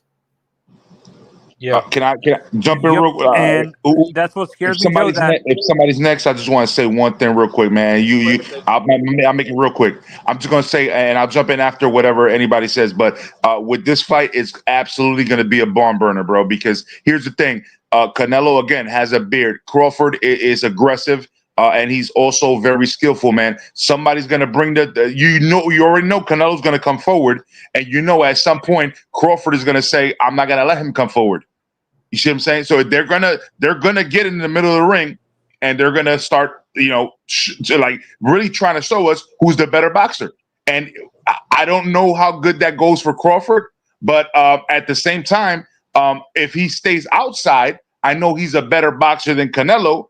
You know what I'm saying? And so it's so crazy, man. Because when Errol Spence fought Crawford, I made people come back to my show and eat their crow, bro. Like people that were talking for years that Errol Spence was going to beat Crawford. And I was telling them for years that Crawford was a special fighter. He was too disciplined to lose against Errol Spence. And at the end of the day, that's what we all saw. And a lot of people were like, wow, I didn't expect it to be that easy for Crawford. But I was preaching it for years. Nobody believed me. When you watch a technical fighter like Crawford, he's on another level, man. He's on another level. But Canelo is also on a defensive level, man, and he comes forward. I'll tell you what excites me, and you hit the nail on the head, Major Key. The only thing that really gives me hope, because I'll be honest, I don't like the style matchup. They're both two sharpshooting counterpunchers. And most of the time that turns into a battle of reluctance. But what makes me hopeful in this situation is the mindset of both fighters. They're both winners. They both don't want to lose. Both guys want to prove that they're the baddest dude in the ring. That's what gives me hope in this. That's what gives me hope, because we've seen, guys, let's be honest, we've seen Crawford. Unlike the Errol Spence, that was an anomaly. Joseph, you fell out for a second. Oh, I'm sorry, brother. Can you hear me now? Yeah, we can hear you now, but you fell out for a second. Whatever point you made last, you fell out for a minute. Okay, that's what gives me hope, guys. But Crawford, let's be honest, he is not above just doing whatever it takes to get a victory. Now, against Errol Spence Jr., as soon as he took away that jab in the first and second round, it was over. And he did it masterfully. He's not going to have that same success against Canelo Alvarez. Canelo Alvarez is a much deeper, multifaceted fighter who has more strengths than Errol Spence Jr. Right? Let's be honest. And he has a lot more power than Errol Spence Jr. He's got that one-hitter quitter. And Errol Spence Jr. was never a one-hitter quitter guy. He's always been an accumulated effort guy. He's going to bludgeon you with volume. Canelo's not that guy. He looks to get you out with one shot, and he sets it up beautifully. Creative combination punches. Crawford, he's a guy who will do whatever it takes to win, like Bernard Hopkins. That's the only thing I'm worried about. I love his mindset. I can't imagine him losing. He's brimming with confidence at this time. He's got that championship swagger. He's got the mindset of a winner. But that's the thing. He's so competitive. I can see him just trying to pick and poke his way to a victory. But I'm hoping that against Canelo, cutting off the ring, closing the distance, if he can still do it, which I'm not sure, if he can still do it like he did against Caleb Plant, like he did against Sergey Kovalev, and corner him in the mid to late rounds, there's going to be a point in this fight where he forces Terrence Crawford to fight. I'm looking forward to that point. But guys, this is Joe, but here. Listen, this is the importance of Thomas Taylor in this fight. Okay, unlike the fight with Sean Porter, in which the referee in charge allowed Terrence Crawford to wrap him up like an octopus every time Sean Porter broke that perimeter. Thomas Taylor's not going to allow that kind of holding. He never does. Go back and look at the Rolly Romero and Isaac Cruz fight. As soon as he started deducting points from Rolly Romero for excessive clinching, it was all over. Is he going to allow Terrence Crawford to wrap up Canelo every time he closes the distance? No, he's not. That's going to be a huge factor in this fight, guys. Look, I like this fight now. I wasn't sold on it before, but the closer we get to it and the more I hear both men talk, I can't imagine either one of them losing this. Yeah. That's what gives me Joe, the hope, guys. So Joseph predicts draw. Oh, said no, dude. I want to see a victor either way. If it's a draw, as long as it's action filled, I don't care. I'll be happy with the draw. But the only thing I care about is it going to be entertaining for the fans? I couldn't care less about the verdict. I couldn't care less. Yeah, I just want to see a fight, and guys. Joe, for me, Joe, but for me, in the back of my mind, what worries me is more that you've said this multiple times. Terrence is not above stinking up the joint. I know, dude. That's what worries me. But is he going to be able to win stinking out the joint against Canelo? Picking and poking like he did against Madrimov? No. He's going to have to win rounds. He's going to have to win rounds against Canelo Alvarez. Or he's going to give away. Like, let's be honest, guys. If Canelo Alvarez fought that same fight that Madrimov did, Canelo would have gotten the W. Of course. He would have gotten the benefit of the close rounds. That's why I'm saying it's not going to be good enough against Canelo. And shout out to Anthony Manzano. I didn't realize I was talking to you, brother. I was subscribed to you for many years, bro. Shout out to you, man. Hey, Major K. Yeah, no, and like I said, like I understand what you're saying, Joe, that you don't think Canelo allows that, or Thomas Taylor, the referee, which is the most important. You're not going to allow Terrence to get away with clinching, obsessive clinching or whatever, egregious clinching. But still, I have a sinking feeling Terrence might be able to, like, well, I'll try to get away with it. I'll tell you what they need for this fight. And I know this is a very unpopular take, and you're going to be able to read it in article form on Boxing Scene this week. I'm writing an article that what WBC needs to announce for this fight is open scoring, guys, after every third round. They need to bring open scoring into this fight. Into every fight, I agree. For this one especially. Because if Terrence Crawford knows that he is down on the scorecards, he's going to turn it up just like he did when W.A.W said, hey, you might be losing this fight, son, against Sean Porter. He said, what? I'm down? And then what happened in the next round? He whooped that ass and stopped him. He has to know, though, that right now, as the fight is coming to fruition, he's already down on the cards as it is. Two of those judges are for Canelo. I forget I don't. No. They are. And once again, this is going to be another article that I'm going to be putting out this week, guys, and it's centered around Max DeLuca. In my opinion, he was the wrong selection for this panel. He doesn't deserve this assignment. He's all over the place. He's way too inconsistent. And I've got enough big fight evidence where Max DeLuca is all over the place, guys. In my opinion, he's going to be the wild card. Yeah, and Tim Cheatham isn't a positive. It's not for Crawford either. So, I that's my mindset. I think he's down on the cards already. So, No, He's got to he's do not, something. guys. Look, Yeah, I don't tell like to think like that neither, bro. Like this is a great fight, man. Look, if somebody gets robbed, you already know that YouTube is gonna go wild, bro. Just you know what I'm Yeah, saying? yeah. Like at least But have trust in us. Cheatham has been consistently a dumbass on a lot of fights across different A lot of matchups, man. no, That's dude, just what it is. a lot of referees and judges have been under radar for a very long time. I mean, a lot of people think Skip Bayless is paid off. You know what I mean? But and Yeah. some people Steve, think that Weisfeld. Look, Major Key. but I mean, we don't know that. I mean, but I understand where you're coming from. I'm just saying I that mean, the fight hasn't even started yet, bro. Let's see what happens with the but fight. look at, Kenny Bayless. no, Kenny Bayless. Major Key. It's Kenny but Bayless, not Skip. case in point, look at Harvey Doc. Look at one of the many him, Harvey Doc, a lot of these referees and judges. But like, look at the refs like Harvey Doc. Recently, in recent memory, he calls the body shots for or the hugging for certain fighters, and when Boots fought against what's his name, he immediately how is it that on one end you care about the hugging or the clinching, and then in the next immediately or the fight prior to that, it's not a problem.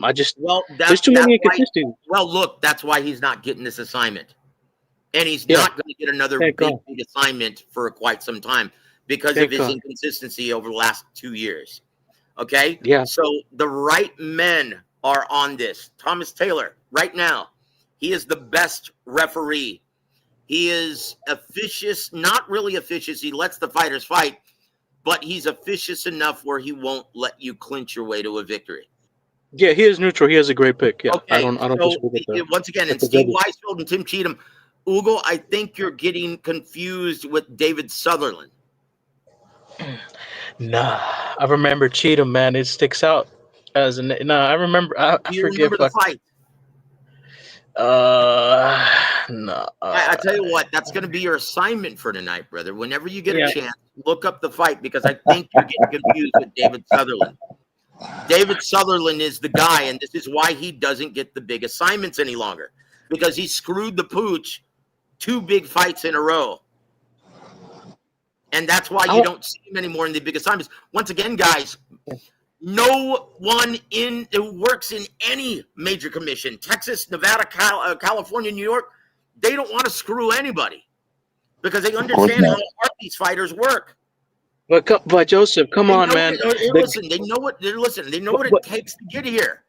But And Joseph, here, listen. And when you screw up, yeah, you've got to go back down to the club level and prove your mettle again. Prove that you can do this consistently. But 118, 110 for in the Bebo fight, Canelo Bebo, Adelaide Bird. All of them had it. Had it 8 rounds to 4, if I'm not mistaken. Every judge had it, and it was Tim Cheatham, David Sutherland, and Steve Weisfeld. They all scored it exactly the same, 8 rounds to 4 in favor of 7 rounds to 5 in favor of Dimitri Bivol. And look, and once again, we're talking about a Canelo Alvarez who was a 5-1 betting favorite going into this. So all the close competitive rounds in the first third of the fight, they gave all of the close competitive rounds to Canelo. Okay, now he doesn't have that luxury anymore. He's not the pound for pound badass that he used to be. I mean, he's still in everyone's top 10 pound for pound list, but he is no longer number 1, number 2, or number 3. I want to just add one thing, like just before you, just to preface whatever you say, because I respect everybody's perspective. You know what I'm saying? It's all boxing, bro. But at the end of the day, look, one day everybody forgets that at that time when he fought Bivol was the best defensive fighter in the game. He had the least hits on him. He had the least anything. Like nobody was getting to him.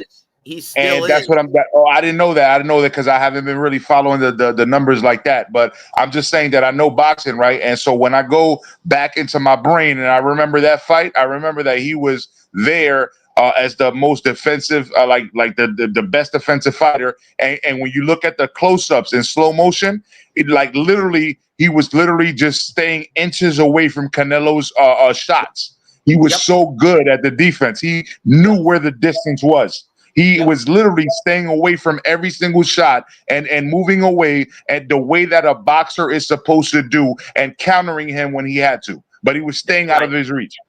That's right. And he won the fight basically with his jab and footwork alone.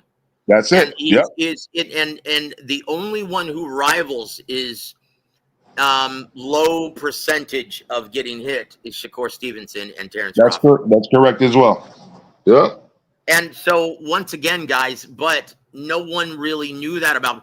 I remember telling everyone, I said, this is a huge miscalculation from Eddie Hearn and Canelo Alvarez. Yeah. I said, I honestly think that this is the worst possible style matchup that Canelo could have chosen. And this is going to, I don't see any way that he can win this fight. And I was right. But guys, I think I debated you on that too, and I think you were right on that one. I believe you beat me in that argument because facts show it. Because I thought Canelo was going to be able to bring. I didn't realize that I thought Canelo was going to be able to close the gate and hunt him down and bring it to him like he did with everybody else. But Bivol was more calculated. What can we say? He's a great boxer. And I can understand, and I think I told you this back then. I could understand that mindset because he just did it against a very good fighter in Caleb Plant. He closed the distance, cut off the ring, and he did it also against Billy Joe Saunders. And Callum Smith was his toughest opponent, to be honest with you. Callum Smith survived the 12 rounds only because he was moving around and not trying to get knocked out. He was just literally trying to counter him. Unlike Billy Joe Saunders, he wasn't interested in winning the fight. I agree. Yeah, he was trying to stay alive. Yeah. Bivol has probably the best jab in boxing outside of Terrence Crawford. And let's be honest, guys, Shakur Stevenson. I'm going to mention him again. I love Shakur too, you know what I mean? He is of that ilk. He's that special. Yeah. And no one knew it at the time.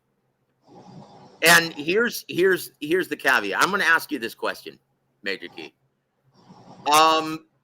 How do you see Terrence Crawford starting this fight, in the orthodox or southpaw stance? So what Crawford's going to do is he's going to start off with the southpaw. I'm sorry, not a southpaw. The orthodox stance. And the reason why is because he's going to try to he's going to try to outsmart him. So he's going to try to box as best as he can and only switch up when he gets in trouble. Because let's be honest, he's a better boxer when he's southpaw. But at the end of that's what I believe, at least. Everybody's got their own opinion. But I believe that he's a better boxer when he's southpaw. But at the end of the day, he's got power in both hands. It doesn't matter. So he's going to lead you into a trap at some point. But again, Canelo he's got a freaking great beard, man. He's got a great beard. Even if he takes a shot, he's not going to drop. And then he's going to realize that, he just set me up. And he's going to be trying to set up Crawford as well. So, he's going to tap him he'll take a couple of shots just to tap the body a couple of times and remind Crawford that he's tapping the body just to see if Crawford, starts blocking low. And if Crawford starts blocking low, that's when he's going to go up top. We all know that's Crawford's, Canelo's style. He likes to hit the body. And if you block low, he's going to hit you up top. And if you start blocking up top, he's going to hit you to the body. So you're going to get dropped. You see what I'm saying? Like, he's going to be countering. That's the thing that's really intriguing about this matchup is Canelo's. Now, I hope he's not looking, because there was a time after he just was a marauder at 168 and just wiped out the competition there, beating Callum Smith, Billy Joe Saunders, and Caleb Plant, just mowing through them like they were nothing.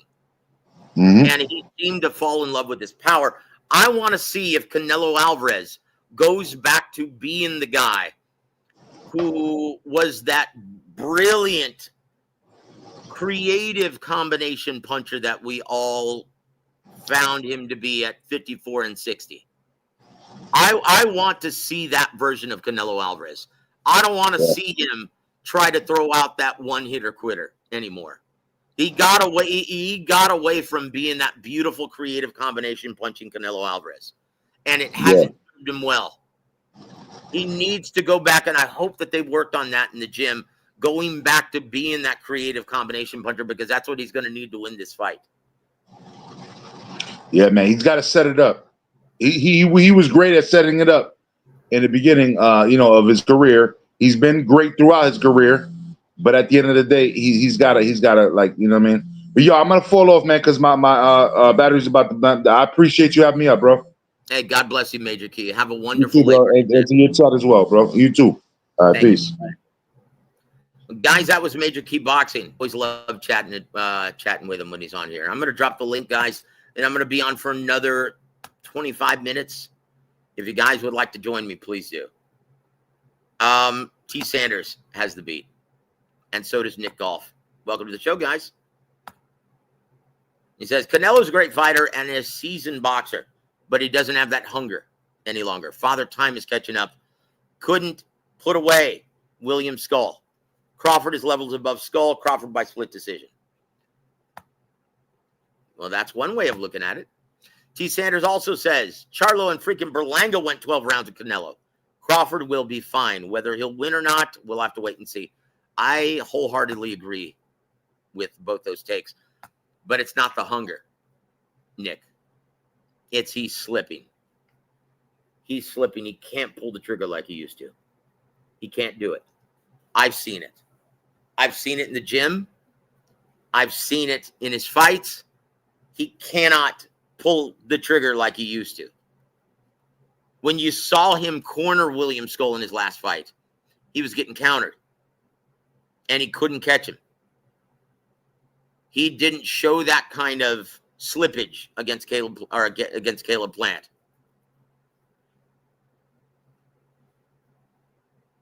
Guys, like I said on last week's show, or last time I went live, guys, maybe I'm a sucker, but I'm all in. They got me again. Boxing has got me again. They pulled me back. I am all in. And at first, I didn't like this matchup. I couldn't stand it.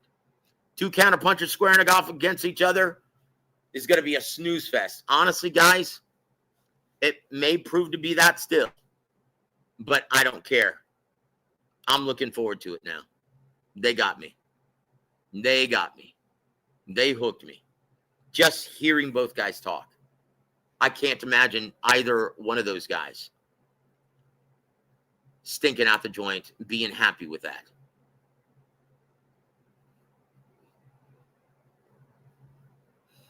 I can't imagine both guys being content. I'm hopeful that they have that mindset still on fight night, because that's the way they're talking. And I believe both fighters when they say, hey, I'm going to win this fight and I'm going to prove my greatness in the ring. I believe both men when they say that. And I think there's going to come a point in this fight where they're going to be forced to fight. But I think it's going to take the coaxing of the WBC open scoring. I think they need to announce it for this fight. Because if Bud knows he's losing, it's going to force him to fight. If he's not getting the benefit of the close competitive rounds, and vice versa.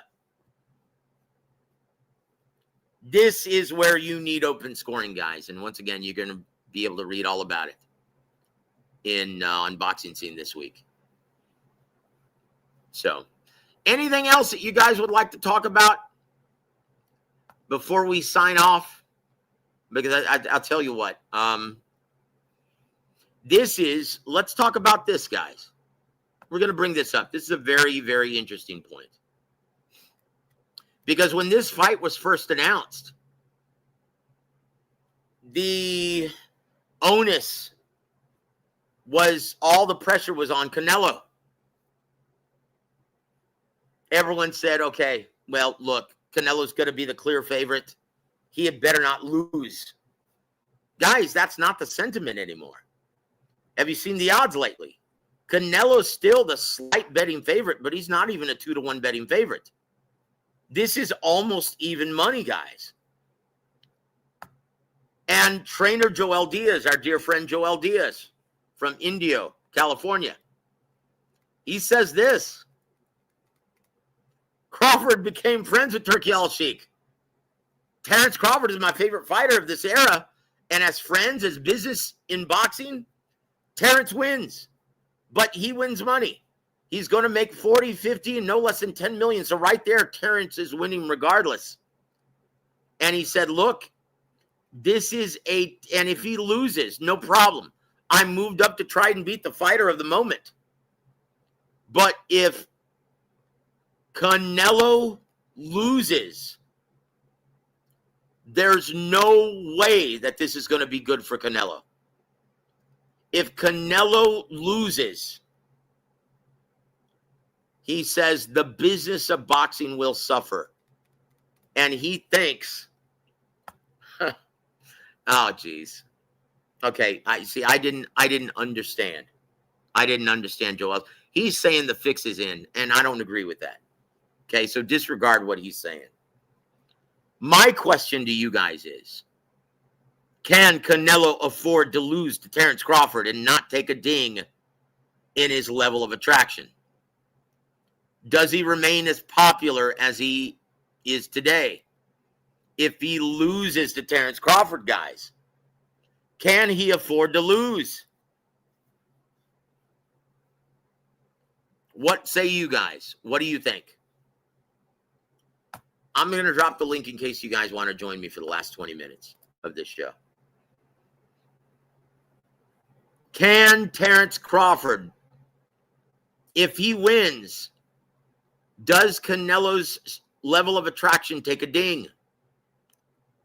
Can Canelo afford to lose to Terrence Crawford? Can Canelo afford to lose?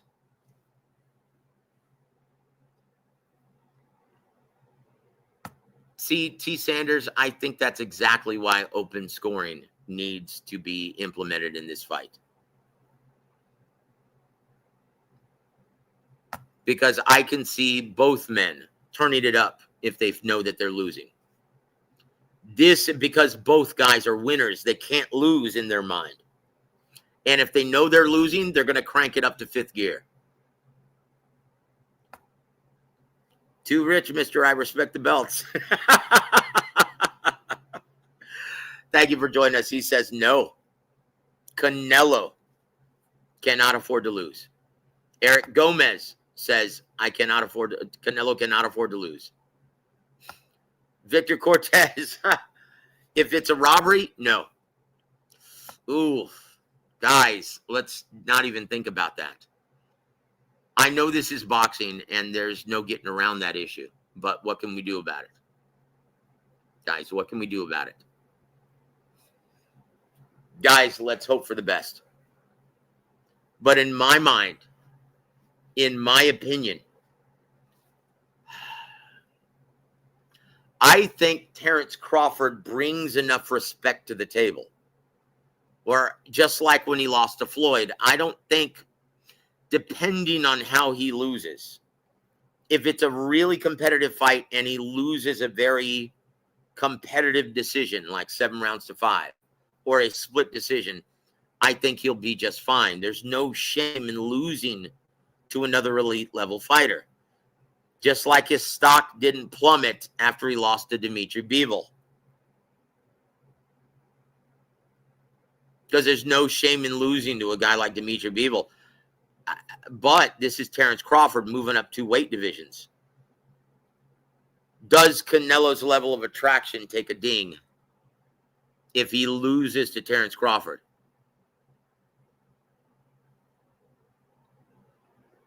I'm not sure. I hope not. Because let's be honest, guys. We need more fights like this to happen. And if his level of attraction suffers, if people jump off the Canelo bandwagon and stop supporting him because of this loss, that's not good for the health of the sport. What message does that send out to other fighters? Hey, don't take any serious risks because you just might lose. We need fighters to start taking more risks and to not worry about protecting their W. So, guys, if you're rolling with Canelo, still support him after he loses if he does. And I'm not saying he's going to. I think personally, yeah, I think he's going to lose because I don't think he's the same fighter. And I think he knows this, which is why he's saying, hey, I get to fight whoever I want. Whenever you hear a fighter start to talk like that, I've earned that. I get to pick and choose whomever I fight. I want to fight. Whenever you hear a fighter start talking like that, he's got 1 foot into retirement already. And he knows he's slipping. He knows. Canelo may be a lot of things, but he's not a stupid guy. Obviously. Eric Gomez says, power is the last thing to go, and redhead power scared in his last fight. Skull, Berlanga, Munguia, etc. Much bigger guys than Bud. Yeah, but look what you're talking about. Skull, Berlanga, Munguia. Those guys aren't Bud Crawford. Those guys are not Bud Crawford. Let's take a look individually. William Skull looked like he was just happy to be there. I don't think Crawford is a guy who's just happy to be anywhere. He wants to win. He's a winner. A lot like Bernard Hopkins, he wants to win. Period.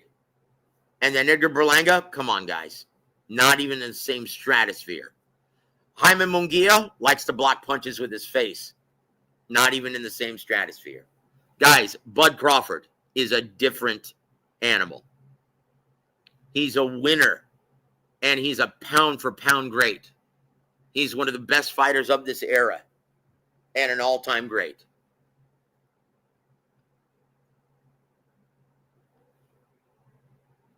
Victor Cortez says, personally, I think Bud loses 2 out of those 3 fights. Come on. Stop it, guys. Stop it.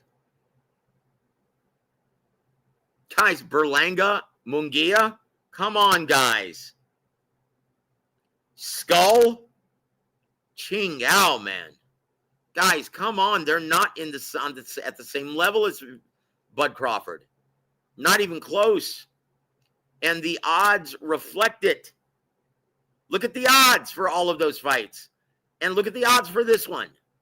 Come on, guys. Eric says, still much bigger guys than Bud. And the power put the fear of God in him.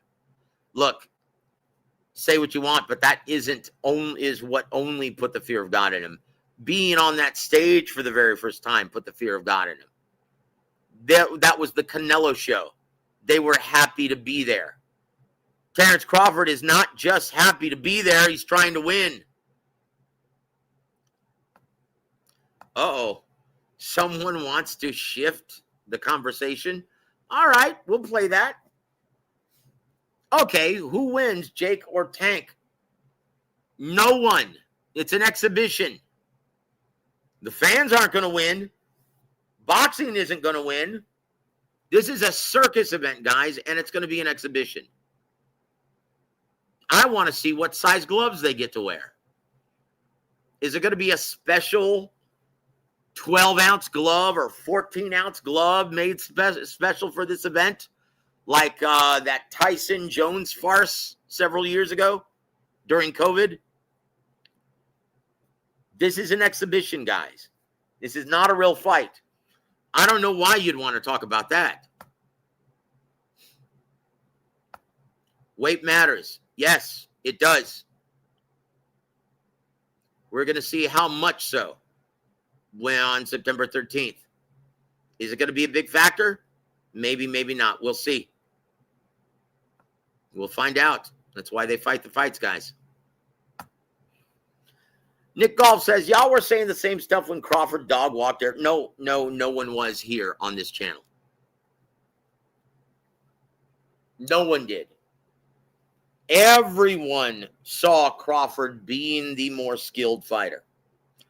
I thought it was going to be a terrible decision like Vasyl Lomachenko versus Devin Haney, where the better fighter clearly didn't get the benefit of the decision because he got started too late. I thought it was going to play out exactly like that. But no one who knows what they're looking at ever thought that Errol Spence Jr. was a better fighter. A lot of people who were favoring Spence just thought that Crawford was going to take too much time downloading the information and getting started too late. That's what I thought. I was guilty of that. I thought it was going to play out exactly like Vasyl Lomachenko versus Devin Haney, with Errol Spence portraying the role as Devin Haney. He was going to be winning the uneventful rounds because he was just doing more. And then as soon as he figured it out, Terrence Crawford was going to start having his way with Errol Spence. Well, he didn't want to take that chance. And so he learned from watching that. And he said, you know what? If I'm going to win this fight, I'm going to have to come out and make my presence felt early and often. I'm going to have to work immediately taking his jab away. I'm going to have to start implementing my own intelligent jab and countering him effectively so he doesn't want to throw it anymore. And he did that as early as round one. I didn't see that come in at all. Because, guys, historically, Crawford he's not a front runner. He doesn't usually get started until like the 4th, 5th, 6th, 7th round. Boy, he started early against Errol Spence, though. But he's not going to have that luxury against Canelo Alvarez, guys. Is Canelo, has he slipped? Yes. Is he shot like Errol Spence? No. He's also not a one-dimensional fighter like Errol Spence. Hawker Mustang seems to think that Canelo Alvarez's career will be shot if he loses. Depends on how he loses. In my opinion, if he gets schooled convincingly and he gets a boxing lesson like he did against Mayweather, yes. I'd say, yeah, he can call it a day. Look forward to him fighting Jake Paul. Daisy says, Crawford definitely happy to be there payday. No. Crawford is never just happy to be there. He's a winner. He's a pain in the ass to negotiate with from what I've heard. But he's not just happy to be there. He wants to win, guys. He's a different animal. He wants to win. Victor says, Canelo better than Madrimov. He's definitely more a complete fighter than Madrimov. Yes. But is he in his prime like Madrimov? No, he's not. Not even close, guys.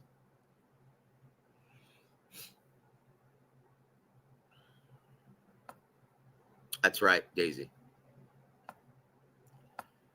Nick Golf. Mark my words, brother. Canelo fanboys will be crying when Crawford gets his hand raised. Yes, they will. And you know what? I'm not rooting for anybody. I don't care. But I'll be honest. Just to hear Canelo fans melt down the next day, that might be kind of fun, guys. But I will say this. If Canelo knocks out Bud Crawford, boy, that's going to be just as fun, guys. Hearing the Crawford fans have a meltdown. Guys, either way, we're going to see some sour grapes, hopefully, the following day. Oh, man, I can't wait to hear it. I can't wait to hear the excuses from either party, whoever loses.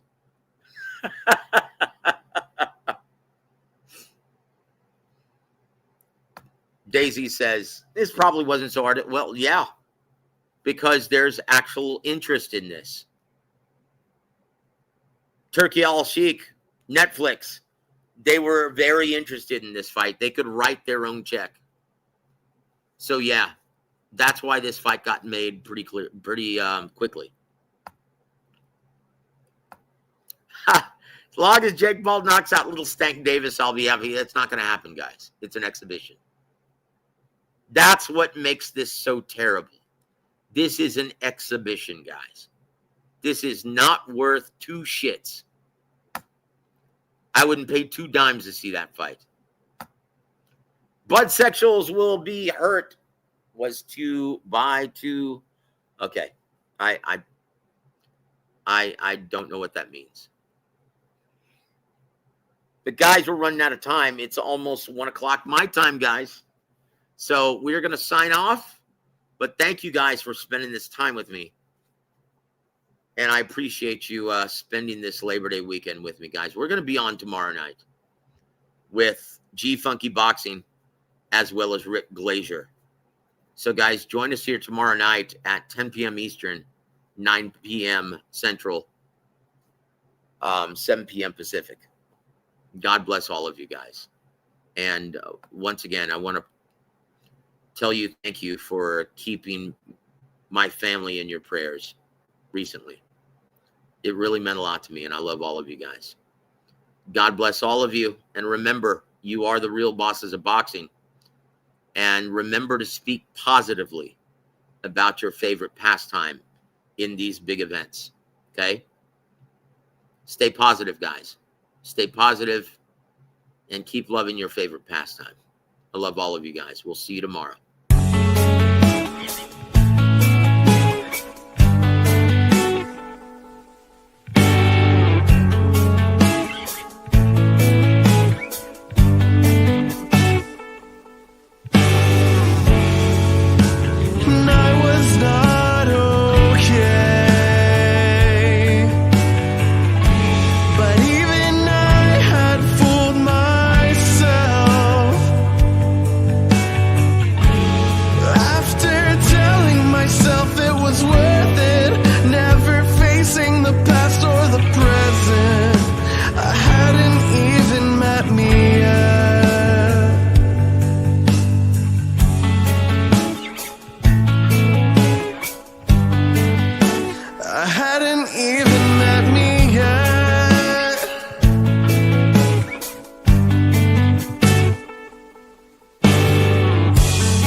WA.W Holdings proudly presents WaraWeek Radio Chats with ring announcer Joseph Herron